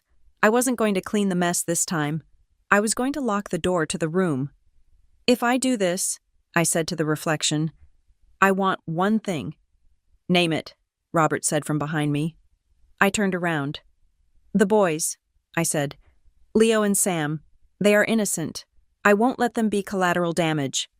If we cut the parents off, we need to make sure the kids don't starve or get pulled out of school. Robert nodded, a look of genuine approval crossing his face. A targeted strike. Smart. We can set up a bypass trust, direct payments to the school, direct payments to the healthcare providers. The parents never touch the money. Good, I said. I walked back to the table. I picked up the pen. It was heavy, balanced, cold. Get the papers ready, I said. I don't want to be reading them when they walk in. I want them signed and sitting on the table. Robert tapped his cane on the floor. A sharp, rhythmic sound. Camille, he said, print the execution orders. I sat down and watched the door. I imagined my mother's face when she walked in. I imagined the scream. I imagined the guilt trips. Let them come. For the first time in my life, I wasn't holding a mop. I was holding the keys. At exactly 3:00 in the afternoon, the heavy double doors of conference room 18B swung open. I was sitting at the center of the long walnut table, flanked by Camille Hart on my left and my grandfather, Robert Ashford, on my right. My hands were folded on top of the blue leather folders. I felt cold, calm, and terrified. The Green family entered like a weather system. Sienna led the charge. She had touched up her makeup in the lobby, and she walked with the aggressive confidence of someone who believes they are about to close a sale. She was wearing her business coat, a white trench that she probably intended to return next week, and she scanned the room with a hungry, appraising look. Monica followed close behind, her face set in a mask of tragic determination. She was ready to play the role of the protective lioness, the mother defending her cubs against the cruel world of finance, and trailing in the rear, looking smaller than I had ever seen him, was Victor. My father was dragging the 2 large suitcases he had refused to leave with security. He looked exhausted, his shoulders slumped under the weight of luggage that wasn't even his. Sienna stopped halfway to the table. Her eyes landed on the man at the head of the table. The confident click of her heels ceased instantly. Her mouth opened, but no sound came out. She looked like a deer caught in the headlights of a semi-truck. Victor bumped into her from behind. He looked up, annoyed, and then he froze. His face, already flushed from exertion, drained of all color until it was the shade of old putty. "Dad," he whispered. It was barely a sound. It was a breath of disbelief escaping a man who had spent 20 years pretending his father did not exist. Monica was the first to recover. She stepped around Sienna, puffing up her chest, her eyes darting from the sleek black glass walls to the silent bodyguard in the corner. She saw the Ashford Foundation logo etched into the wall, and for a second, I saw genuine fear in her eyes, but she buried it under a layer of loud, performative outrage. "So this is it," Monica announced, her voice echoing in the acoustic perfection of the room. She glared at Robert. "You think you can just summon us here? You think you can snap your fingers after 2 decades and we will just bow down? You are not going to divide this family again. Robert, we are stronger than your money." Robert did not blink. He did not stand up. He simply watched her, his blue eyes unreadable. "Sit down, Monica," Robert said. His voice was low, but it carried more weight than her shouting. "You are not here to make a speech. You are here because your daughter is insolvent." Monica bristled, grabbing a chair and pulling it out loudly. "Sienna is going through a transition. It is a temporary liquidity issue, and we are here to support her. Unlike some people." She shot a venomous look at me. I met her gaze. I did not look away. Sienna slumped into the chair opposite me. She looked at Robert, then at me, then back at Robert. The reality of the situation was starting to dawn on her. This wasn't a family intervention. This was a tribunal. "Okay," Sienna said, her voice shaking slightly. "Okay, so Grandpa is here. Fine. That is, unexpected. But look, we are family. Right, we can work this out. I just need the bridge loan. $48,000. That is nothing to you guys. It is pocket change." She looked at me, forcing a smile. "And Aurora is going to help with the collateral, right? She has the apartment. We talked about it." "We did not talk about it," I said. "You talked at me." Camille Hart stepped forward. She did not sit.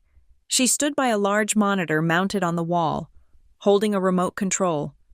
"Let us be clear about the capacity in which we are meeting today," Camille said.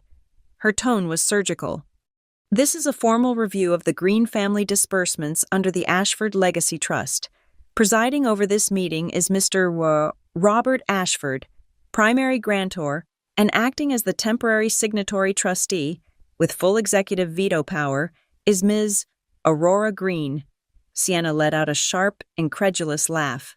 "What?" She looked at me, her eyes wide with mockery. "Aurora, the trustee. Are you kidding me? She is a janitor. She sweeps floors for a living because she couldn't handle a real job. You are going to let the girl who cleans toilets decide my future?" My mother chimed in, nodding vigorously. "It is ridiculous. Aurora is... She is fragile. She is going through a phase. She is not equipped to handle complex finances." "On the contrary," Camille said, pressing a button on the remote. "Ms. Green is the only member of this family who has demonstrated fiscal responsibility in the last decade. And as of 3 o'clock this morning, under Addendum 7C, she has the authority to approve or deny your request." The screen on the wall flickered to life. It displayed a complex spreadsheet, but the graphics were simple enough for a child to understand. A red line plummeted sharply downward. This, Camille said, pointing to the red line, is the financial health of Sienna Loft Studio over the past 24 months. Sienna crossed her arms. The market has been tough. Fashion is a volatile industry. The market did not spend $12,000 on a marketing retreat in Cabo San Lucas, Camille said, reading from the screen. Nor did the market spend $5,000 on client relations at the Sapphire Day Spa. I looked at the screen. The dates matched perfectly with the times I had been told Sienna was working herself to the bone and needed help with rent. That is business, Sienna snapped. You have to look good to sell the brand. It is part of the image. The business has not sold a single garment in 6 months, Camille countered.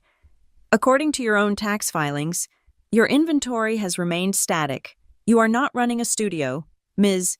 Green. You are running a lifestyle subsidized by the Trust's Small Business Grant Program, a program that is designed for legitimate startups, not personal vacations. Monica stood up, slamming her hand on the table. How dare you? My daughter works harder than anyone. She is a creative. You corporate vultures wouldn't understand the creative process. We understand fraud, Robert said. The word hung in the air. Fraud, Victor squeaked. Now wait a minute, Dad. That is a strong word. It is the correct word, Robert said. But that is not the worst of it. He nodded to Camille. She clicked the remote again. A legal contract appeared on the screen. It was the lease agreement for the warehouse space Sienna had rented, the one she was currently defaulting on. This is the lease for the new studio space, Camille explained.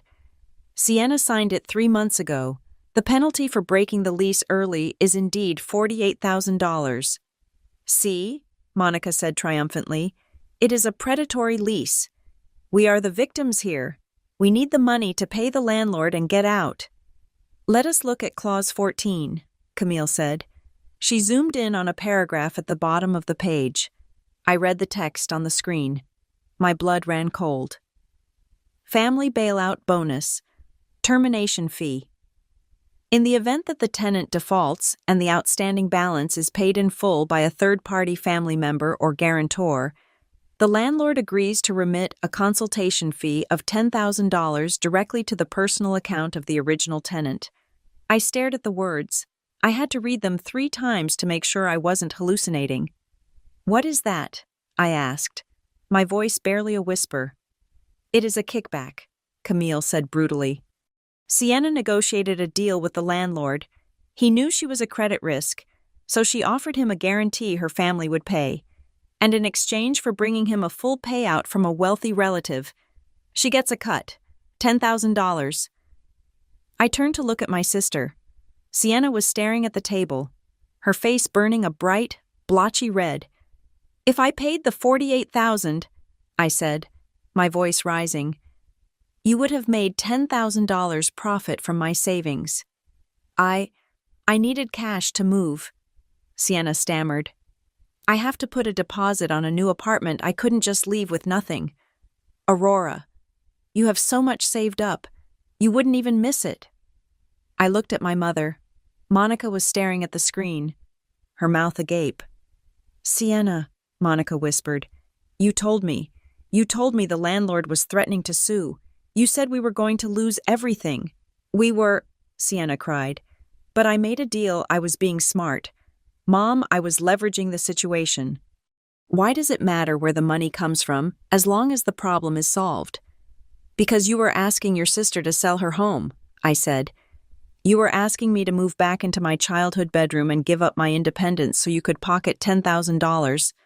Monica looked at Sienna, then at me. For the first time, the united front of Team Green cracked. She had justified everything because she thought she was protecting a victim, but she wasn't protecting a victim. She was protecting a con artist who had played her, too. You were going to take the money, Monica said, her voice hollow. You didn't tell me about the $10,000. I was going to share it. Sienna lied. It was such an obvious lie that even Victor winced. There is more, Camille said. She was relentless. She clicked the remote again. The screen changed. This time, it wasn't a legal document. It was a screenshot of a text message conversation. The date was from yesterday. The conversation was between Monica and Sienna. Monica just saw the photo Lydia posted. Aurora's place looks expensive. Do you think she has enough to cover the penalty, Sienna?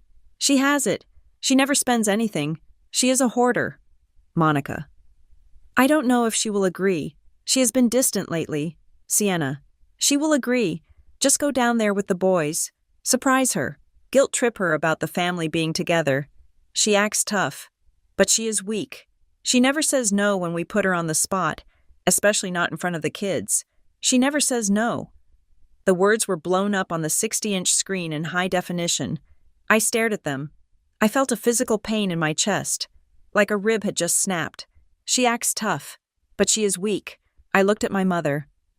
Monica was pale, her eyes wide with terror as she looked from the screen to me. She knew. She knew exactly what that text meant. It meant the mask was off. I am not a daughter to you, I said. My voice was steady, but tears were stinging the corners of my eyes. I am a strategy. I am Plan A, Plan B, and Plan C. Aurora, honey, that was private, Monica stammered, reaching a hand toward me across the table. We were stressed.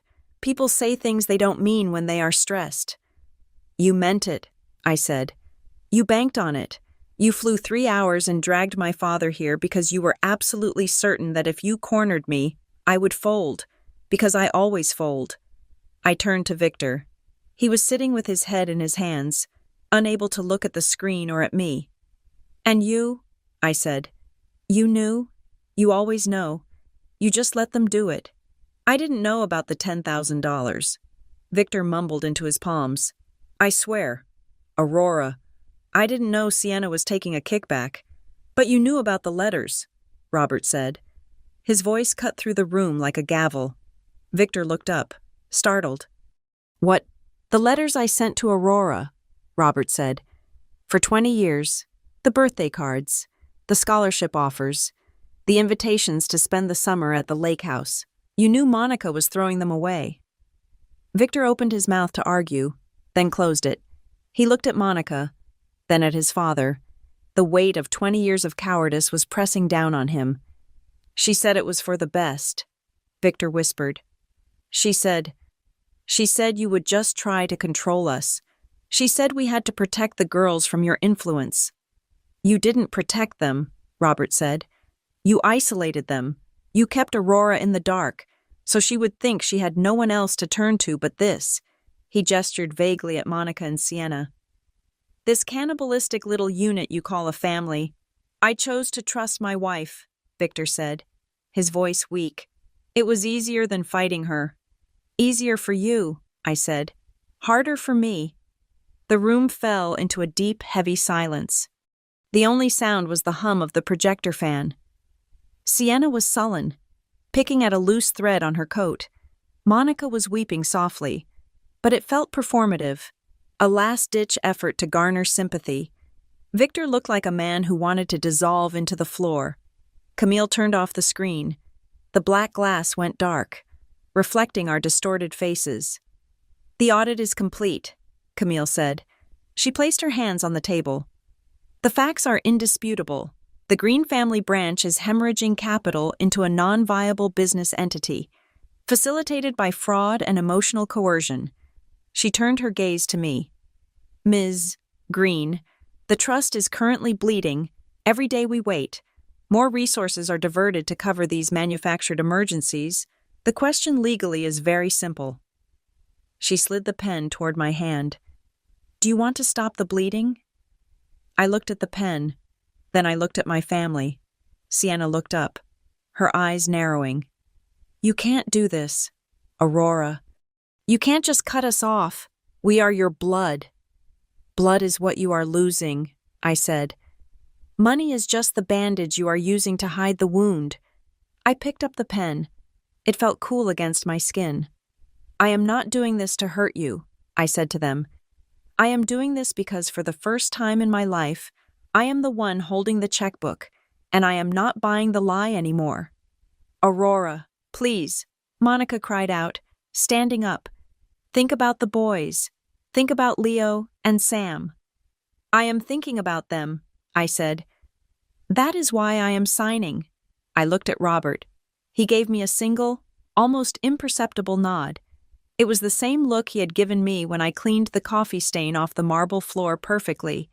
Discipline, he had said, not habit. I uncapped the pen. I need a moment, I said.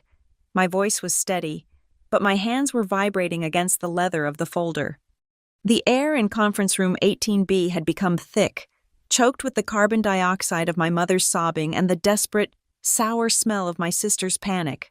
Robert nodded once, a sharp dip of his chin. 5 minutes. Aurora. I pushed my chair back. The sound of the legs scraping against the floor was loud, decisive. I did not look at my mother, whose hand was still outstretched toward me, trembling with a performance of grief. I did not look at Sienna, who was chewing her thumbnail down to the quick. I walked past the silent bodyguard and pushed open the heavy glass door that led to the private terrace. The door clicked shut behind me, severing the sound of the room instantly. The silence was a physical shock. I was standing in a small, glass-enclosed observation deck on the 42nd floor. The wind was howling outside the thick panes, but inside, it was dead quiet. I walked to the edge and looked down. The city was a sprawling grid of electricity below me. It was late afternoon, and the winter sun had already dipped behind the skyline, turning the streets into canyons of gray shadow and yellow light. The cars were just streaks of red and white, moving in endless, repetitive lines. I pressed my forehead against the cold glass. The chill seeped into my skin, grounding me. For a moment, I was not the trustee. I was not the heir. I was just the janitor again. I closed my eyes and I could smell it, the phantom scent of lemon disinfectant and stale coffee. I remembered the texture of the mop handle in my palm, the specific vibration of the industrial vacuum cleaner. I remembered the nights I spent on my knees on the 27th floor, scraping dried gum off the carpet with a putty knife.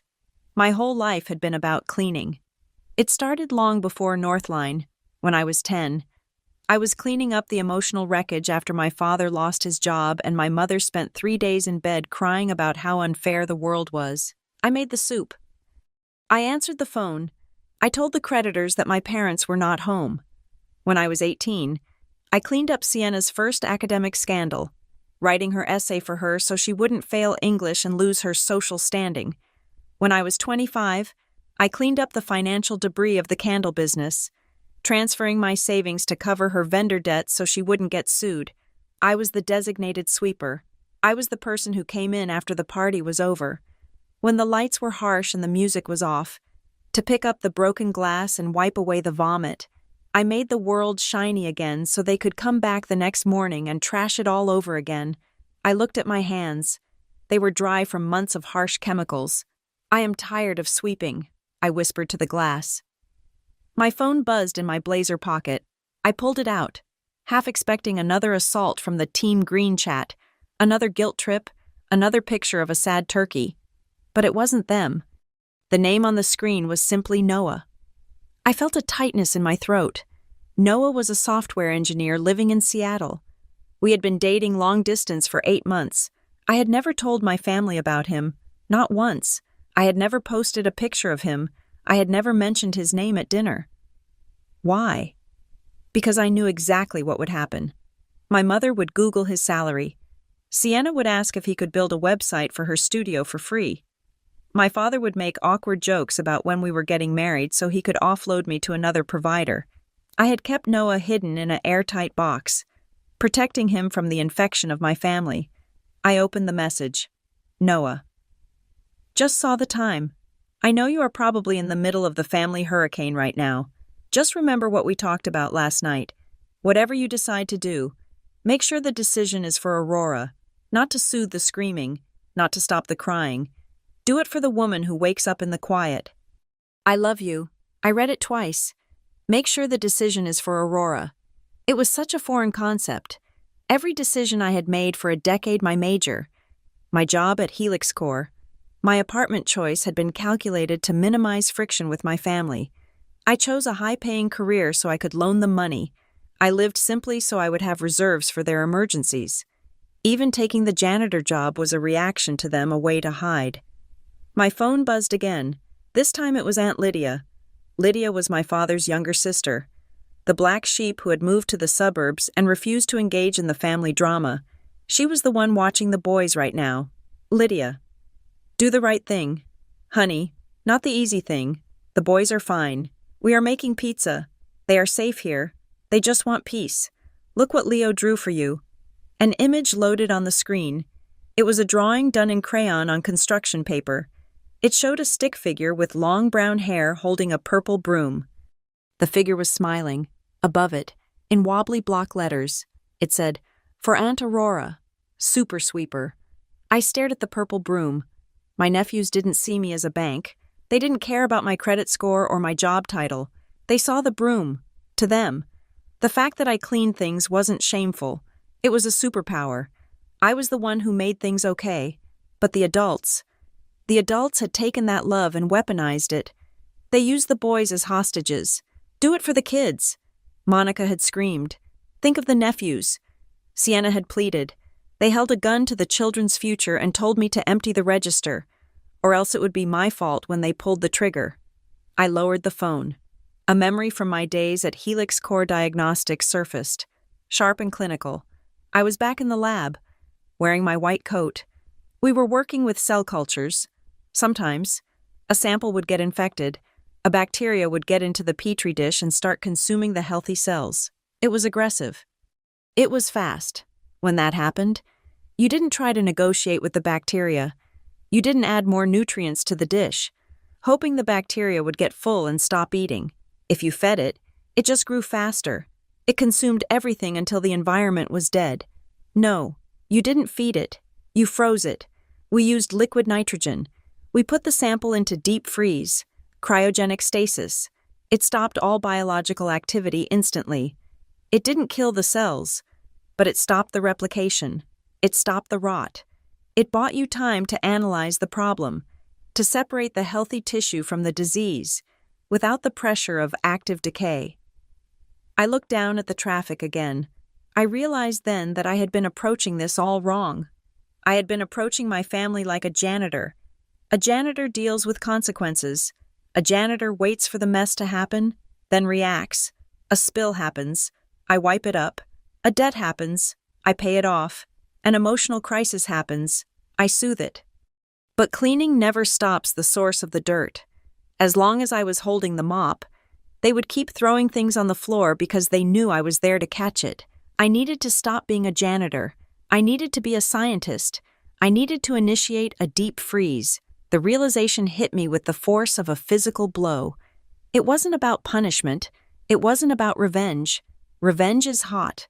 Revenge is messy. This had to be cold. This had to be absolute. If I gave Sienna the $48,000, I was feeding the bacteria.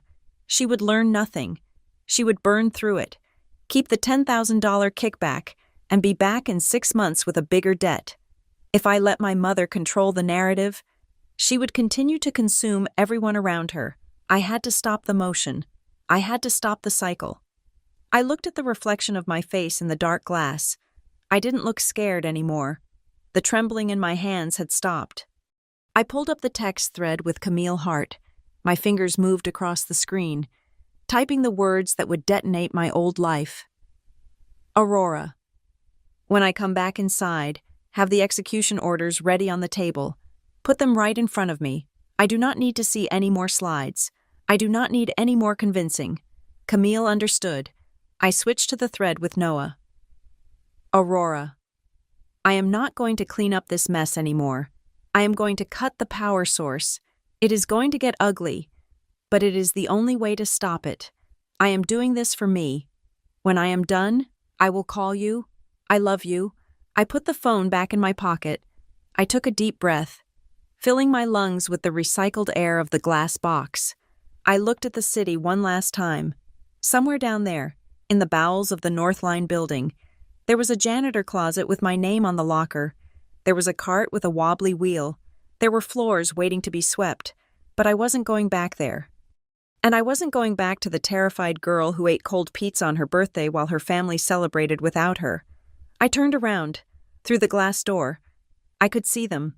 Monica was dabbing her eyes with a tissue, checking to see if Robert was watching. Sienna was whispering furiously to Victor, probably plotting a new angle of attack. Victor was staring at the table. Looking like a man awaiting sentencing, they looked small. They looked like variables in an equation that I had finally solved. I reached for the door handle. The metal was cold. I wasn't going back in there to mediate. I wasn't going back in there to find a compromise. I was going in there to hit the switch. I pushed the door open and stepped back into the room. The sound of my mother's weeping rushed back into my ears, but this time, it didn't trigger a response. It just sounded like background noise, white noise. I walked to the table. I didn't sit down immediately. I stood behind the high-backed leather chair, my hands resting on the top rail. Robert looked up at me. He didn't say a word, but his eyes were bright. He saw it. He saw the shift. "Are we ready to proceed?" Camille asked, her hand hovering over the blue folders. "Yes," I said. My voice was different now. It was lower. It lacked the pitch of apology I had used with my mother for 28 years. "Aurora, sweetheart," Monica started, sensing the change in the atmosphere. She stood up, her face crumbling into a fresh expression of despair. "Please, just come sit next to me. We can talk about this. We can figure out a payment plan for Sienna. We don't need lawyers." "Sit down, Mother," I said. It wasn't a request. Monica blinked. She sat down. I walked around the chair and took my seat. I looked at the two documents Camille had placed in front of me. Document A, immediate suspension of discretionary disbursements. Green familial branch. Document B, establishment of irrevocable educational and healthcare trust. Beneficiaries. Leo and Sam Green. I looked at the paper, then I looked at Sienna.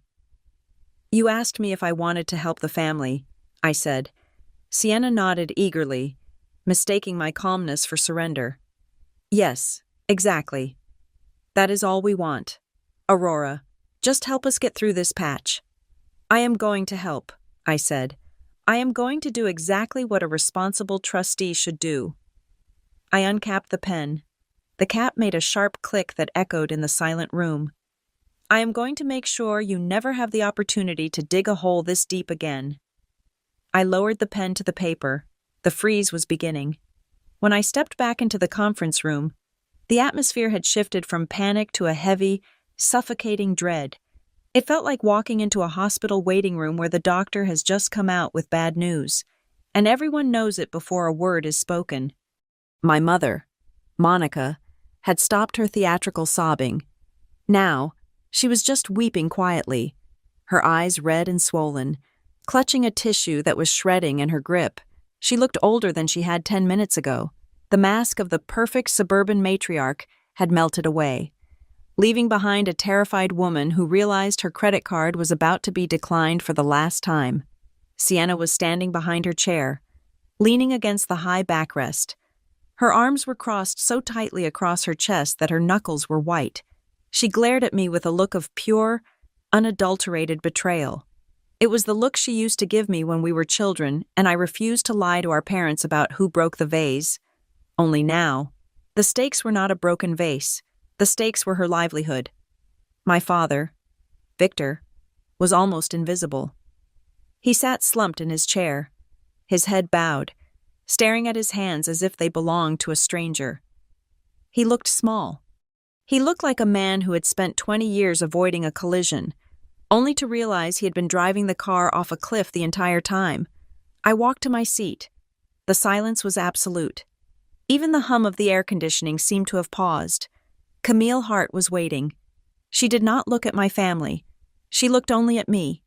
With a precise, practiced movement, she placed two documents in the center of the walnut table. They slid across the polished wood with a soft hiss and came to a stop directly in front of me. "Two orders," Camille stated, her voice cutting through the room like a scalpel. "Drafted and ready for execution." She pointed to the first document on the left. "Order 1," she said. A complete and immediate freeze on all discretionary accounts, credit lines, and supplemental income streams associated with the Green familial branch. This includes the suspension of the monthly stipend, the revocation of the platinum business cards, and the denial of the distressed asset loan for the Sienna Loft studio. My mother let out a small, choked sound. Camille pointed to the second document on the right. Order 2, she continued, the establishment of the Green Grandchildren Education and Health Trust. This is an irrevocable trust designed to bypass the parents entirely. It authorizes direct payments from the foundation to the educational institutions, medical providers, and dental care facilities for Leo and Sam Green. It ensures their tuition, braces, and emergency care are paid for until they turn 21. No cash passes through the hands of Victor, Monica, or Sienna Green. Sienna's head snapped up. Her eyes darted from the paper to me, and for the first time, the calculation in her gaze turned into pure rage. "You cannot do that," Sienna hissed. "It is within the trustee's power," Camille said calmly. Sienna pushed off the chair and lunged toward the table. "I am their mother. You do not get to control my children's money. That is my money to manage for them." "You mean it is your money to spend on them," I corrected her, my voice level. "Or spend on yourself in their name." "I will kill you," Sienna screamed. She grabbed the edge of the heavy table, her face twisting into something ugly and unrecognizable. "I swear to God, Aurora, if you sign that paper, I will kill you. You are stealing my children." The giant bodyguard in the corner moved. It was a blur of motion.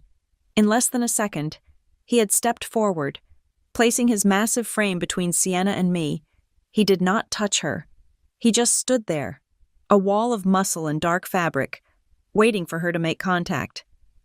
Sienna froze. She looked up at the bodyguard, then back at me. She was trembling with impotent fury. I did not flinch. I did not look at the bodyguard. I looked straight into my sister's eyes.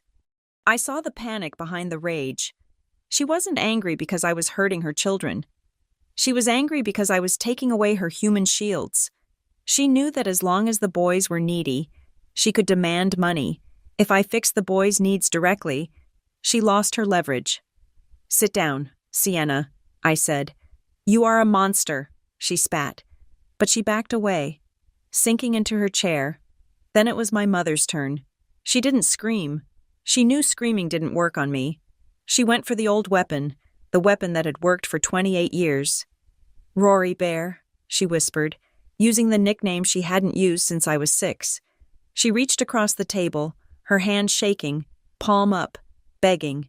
"Please, look at me. I am your mother. Do you remember when you had the chicken pox? Do you remember who sat up with you for 3 nights straight? Putting calamine lotion on your back so you wouldn't scar. I didn't sleep. Aurora, I didn't sleep because I loved you so much." I felt a twinge in my chest. It was a reflex, a phantom pain from a childhood bond I had tried so hard to preserve. "I sacrificed everything for you girls," Monica continued, tears streaming down her cheeks. "I gave up my career. I gave up my figure. I gave up my dreams so you could have a home. And now you are going to leave us with nothing. You are going to let your father and me starve in our old age because of... What? Because of a few credit card bills. We are not starving you, Monica," Robert spoke up from the head of the table. "The statutory minimum covers food and shelter. You will not starve. You just won't vacation." Monica ignored him. She kept her eyes locked on mine. "Aurora, please, be the good girl I raised. Be the kind heart. Don't let that cold man turn you into a machine. Just put the pen down. We can go home. We can have dinner. We can forget this ever happened." I looked at her. I looked at the woman who had eaten my birthday cake without me. I looked at the woman who had taken credit for my apartment on social media while plotting to make me sell it. "I am the good girl," I said softly. "That is the problem. Mom, I have been the good girl for so long that you forgot I was a person." From the far end of the table, a rough, quiet voice broke the tension. "I am sorry." It was Victor, my father. He lifted his head. His eyes were wet. He looked at me with a mixture of shame and exhaustion. I am sorry, Aurora, he repeated. I should have stopped it. I knew about the letters. I knew about the tuition checks. I let her throw them away. Monica gasped, turning to him. Victor, shut up. No, Victor said, his voice gaining a tiny fraction of strength. I let it happen because I was weak. I just wanted peace. I sacrificed you to keep the peace, Aurora, and that was wrong. I looked at him. For a moment, I wanted to cry. I wanted to run around the table and hug him and tell him it was okay. That was what the old Aurora would have done. She would have accepted the apology and swept the shards under the rug. But then I looked at the date on the documents. Today, Thanksgiving. Thank you for the apology, Dad, I said. But an apology does not pay back the tuition you stole, and it does not pay the $48,000 penalty Sienna is trying to force on me today. Victor flinched, his head dropping back down. I am not freezing the family, I said, my voice rising so that it filled the room, clear and sharp. I am freezing the habit. I am freezing the dynamic where I am the resource and you are the consumers. I am freezing the expectation that I exist to clean up your messes. I turned to Camille. Ms. Hart, I said, which order do you need first? It is at your discretion, trustee. Camille said. I reached out and pulled the document on the right closer to me, the one for the children. This one, I said. The future comes first. But Aurora, Sienna cried out, realizing what I was doing. If you sign that, I can't pay the private school tuition. The check has to come from me, or they will think I am a failure. They won't care where the check comes from, as long as it clears, I said. And this way, the money actually goes to the school, not to a consulting fee for you. I uncapped the pen. I looked at the signature line. To ensure the welfare of the beneficiaries. I thought of Leo and Sam reading comic books in the lobby, hiding from their mother's chaos. I signed my name, Aurora Green. The ink was dark and permanent. My hand did not shake, not even a tremor. I pushed the paper toward Camille. File it. The boys are safe, no matter what happens in this room. Their school and their doctors are paid for. You can't use them as hostages anymore. Sienna. Sienna slumped back in her chair, defeated. Her leverage was gone. I pulled the second document toward me. Order 1, the freeze. This was the big one. This was the one that would cut the power to the machine. And this, I said, looking at my mother, is for the adults. It is time you learned what responsibility actually feels like. You kept saying you taught me responsibility. Well, now I am returning the favor. You are killing us, Monica wailed. You are killing your sister's dream. That studio is her life. The studio is dead, Mom, I snapped. It has been dead for 2 years. No, Monica shouted. We just need the bridge loan. The $48,000 was going to save it. Show them, Camille, I said. Camille pressed the button on the remote one last time. The screen flared to life. It showed the email correspondence between Sienna and her landlord regarding the termination of the lease. Subject termination agreement. Bonus payout. Body, Mr. Henderson. My family will be providing the full funds to cover the penalty by Friday. Please confirm that upon receipt of the $48,000, you will wire the $10,000 termination consulting fee to my personal account ending in 4599. I am closing the business effective immediately. Closing the business effective immediately. I read the words aloud. It wasn't a rescue, I said, staring at my mother. It was a funeral.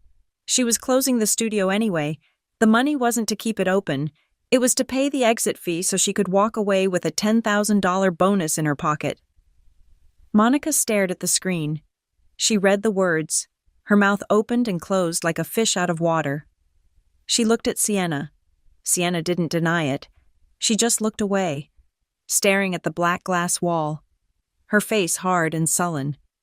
You lied to me, Monica whispered. You said we were saving the dream. There was no dream. Mom, Sienna muttered. I hate that place. I just want it out. The room fell silent. The tragic narrative of the struggling artist was gone. The heroic mother defending her child was gone. All that was left was a grift that had gone wrong. I looked at the document in front of me. I thought about the nights I spent sweeping the floors at Northline. I thought about the ache in my back. I thought about the humiliation of emptying trash cans while people in suits walked past me like I didn't exist. I did that to survive. They were doing this to steal. I put the pen to the paper. For the record, I said, I am not doing this because I hate you. I am doing this because I refuse to hate myself anymore. I signed. Aurora Green. The loops of the letters were sharp and definitive. It was done. I capped the pen and set it down. The sound was final. Robert Ashford leaned forward. He looked at his son, Victor, who was still staring at the floor. Then he looked at me. I made a mistake with your father, Robert said quietly. I gave him too much, too soon, and then I cut him off too late. I let his generation destroy itself because I didn't have the courage to intervene until the rot had set in. He paused, his blue eyes clear and piercing. I will not make that mistake with you, Aurora, and I will not let them drag you down into the hole they dug. You have broken the cycle.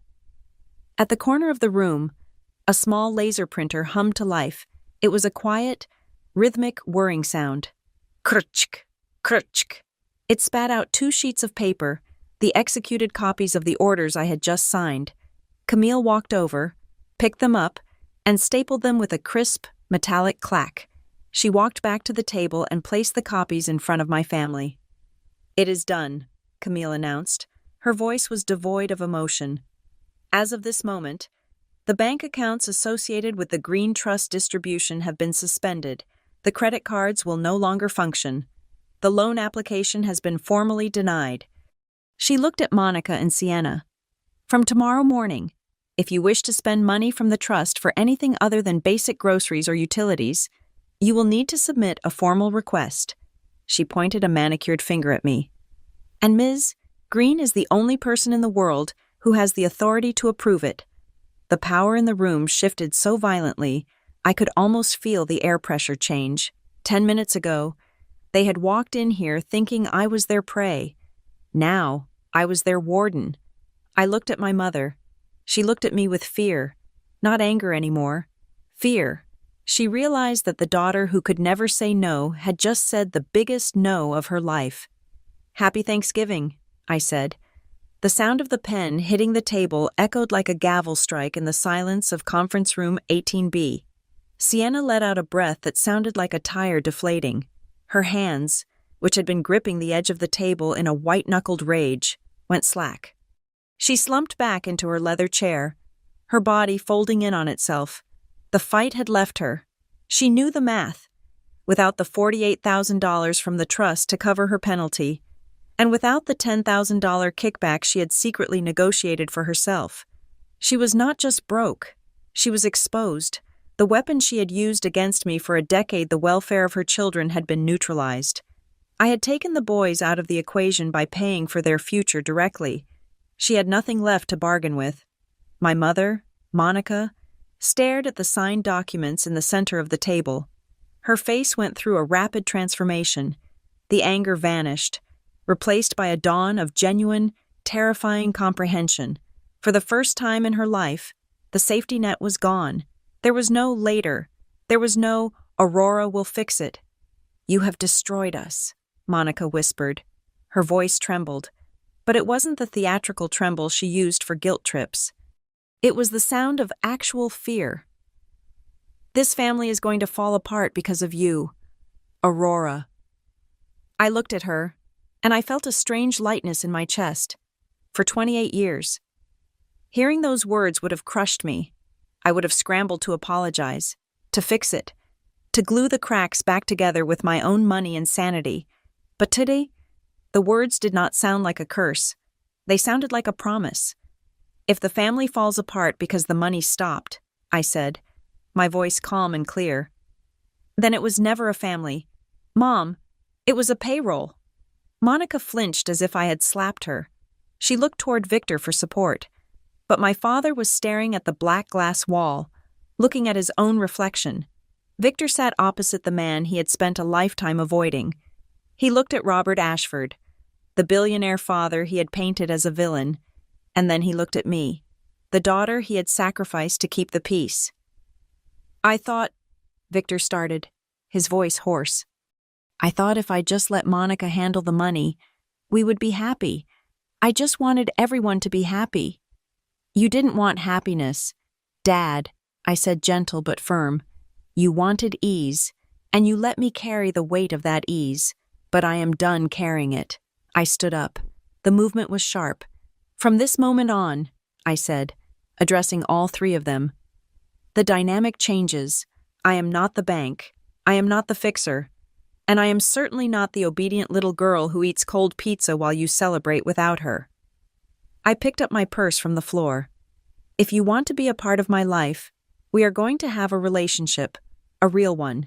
We are going to talk like three adults, not like a producer, a director, and a prop master.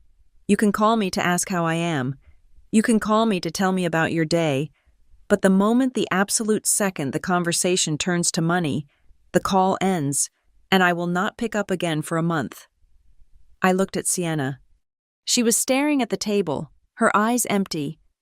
"And Sienna," I added, "if you try to guilt-trip the boys, or if you try to make them feel poor because you can't buy designer bags anymore, I will petition for custody, and with the resources I have now, I will win." Sienna looked up. She didn't argue. She just nodded. A jerky, mechanical motion. She believed me. I turned to Robert. My grandfather did not smile. He did not offer a warm, grandfatherly embrace. He did not try to smooth over the jagged edges of the moment. He simply reached for his cane and stood up slowly. He looked at me, really looked at me with those piercing blue eyes that had watched me from the shadows of the 27th floor for 90 nights. He nodded. It was a small gesture, a dip of the chin. But in that nod, there was more validation than I had received from my parents in my entire life. It was an acknowledgement. He was not seeing a granddaughter who needed to be coddled. He was seeing an equal. He was seeing the only other person in the room who understood that love without discipline is just chaos. "We will handle the logistics from here," Camille Hart said, stepping forward. She looked at me with a professional intensity that hinted at something new. "Ms. Green, I will have my office schedule a briefing for you next week. You need to understand the full architecture of the trust if you're going to be a signatory, your background in data analysis. We have been looking for someone who can read patterns in the numbers. We might have more to discuss than just family stipends." It was a hint, a door opening. I wasn't just going to be the gatekeeper of my family's bad habits. I was going to be invited to the table where the real decisions were made. "Send me the invite," I said. I turned and walked toward the private elevator. I did not look back. I could hear my mother starting to cry again. A low, mournful sound. But I did not stop. I let the heavy doors slide shut, sealing the sound away. The elevator descended in silence. The giant bodyguard stood next to me, staring straight ahead. When the doors opened in the lobby, my phone buzzed. I pulled it out. It was a video message from Aunt Lydia. I pressed play. The screen filled with the faces of Leo and Sam. They were sitting on Aunt Lydia's floor, surrounded by pizza boxes and comic books. They were grinning. "Hi, Aunt Aurora," Leo yelled. "We are reading the Batman book," Sam chimed in, waving the graphic novel I had bought him. Then, together, they held up a piece of construction paper. On it, drawn in thick purple marker, was a stick figure holding a broom, wearing a cape. Underneath, in wobbly letters, it read, "We love you. Aunt Aurora." "Love you," they screamed in unison before the video cut off. I stood in the middle of the sleek, sterile lobby of the Ashford Foundation, and I felt tears prick my eyes. Not tears of sadness, tears of relief. I had protected them. The blast radius of the explosion upstairs had been contained. The adults were miserable. Yes, but the children were eating pizza and reading comics. They were safe. I walked out of the building and into the biting cold of the November evening. The city was alive with holiday traffic. The air smelled of roasted chestnuts and exhaust fumes. I began to walk. I didn't hail a taxi. I just needed to move. My feet carried me, almost out of habit, toward the North Line Corporate Center. It was only a few blocks away. I stopped across the street from the building. It was twilight now. The windows on the 27th floor were glowing. Through the glass, I could see a figure, a silhouette in a blue uniform, pushing a heavy cart, another janitor, another person working the holiday shift while the world celebrated. I watched them pause and wipe a spot on the glass. For months, I had thought that sweeping was my penance. I thought it was the only thing I was good at, cleaning up the mess. But looking up at that window, I realized the truth. I wasn't born to clean up other people's chaos. I was born to see the mess for what it was, and to have the courage to stop making it. I pulled out my phone. I opened my email app. I composed a new message to the cleaning contractor agency. Subject: resignation, Aurora Green, to whom it may concern. Please accept this email as my formal resignation, effective immediately. Thank you for the opportunity. The last few months have taught me the value of honest work, and for that, I am grateful. I have finished my shift. I hit send. The phone rang in my hand almost instantly. The caller ID said Robert Ashford. I answered. Hello? You left the building. Robert's voice came through the line, dry and crackling like autumn leaves. I did, I said. I had to get some air. Good, he said. The air in that room was stale. Your mother uses too much perfume. I let out a short laugh. It felt genuine. I have a question for you. Aurora, Robert said. The tone of his voice shifted. It wasn't the grandfather speaking, and it wasn't the landlord. It was something else. Now that you are done sweeping floors for your family, what do you intend to do with that brain of yours? The brain you used to organize this entire operation. I looked up at the skyscrapers surrounding me. I looked at the lights of the city, blinking like data points in a massive, complex system. I have some ideas, I said. I was a data analyst. Robert, I am good at finding patterns. I am good at seeing where the leaks are. I know, Robert said. Camille showed me your portfolio from Helix Corps. You were overqualified for the mop. Aurora, be at my office on Monday at 9. We have real work to do. The line went dead. I lowered the phone. A snowflake landed on the screen. Melting instantly, I hailed a cab. When I got back to my apartment at Riverside Heights, it was quiet. The silence wasn't lonely anymore. It was peaceful. I walked into the living room. In the corner, propped against the wall, was my own broom, a simple plastic thing I used for the kitchen. I looked at it. Then I looked at the laptop sitting on my coffee table. The screen was glowing with the confirmation of the Ashford Trust freeze orders. I walked over to the window and looked down at the street, 40 stories below. The view was almost exactly the same as the one from the 27th floor of the North Line building. The same cars, the same lights, the same endless flow of humanity.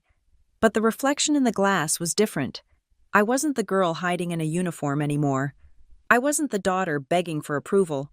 I was the woman who had looked at the fire consuming her life and, instead of throwing water on it, had simply cut the fuel line. I touched the cold glass, tracing the line of the horizon. He watched me sweep floors for months. He watched me scrub and polish and bow my head. He watched me to see if I would break, or if I would steal, or if I would beg. But I didn't do any of those things. I just cleaned. I smiled at my reflection. He watched me sweep floors for months, I whispered to the empty room, the final realizations settling into my bones.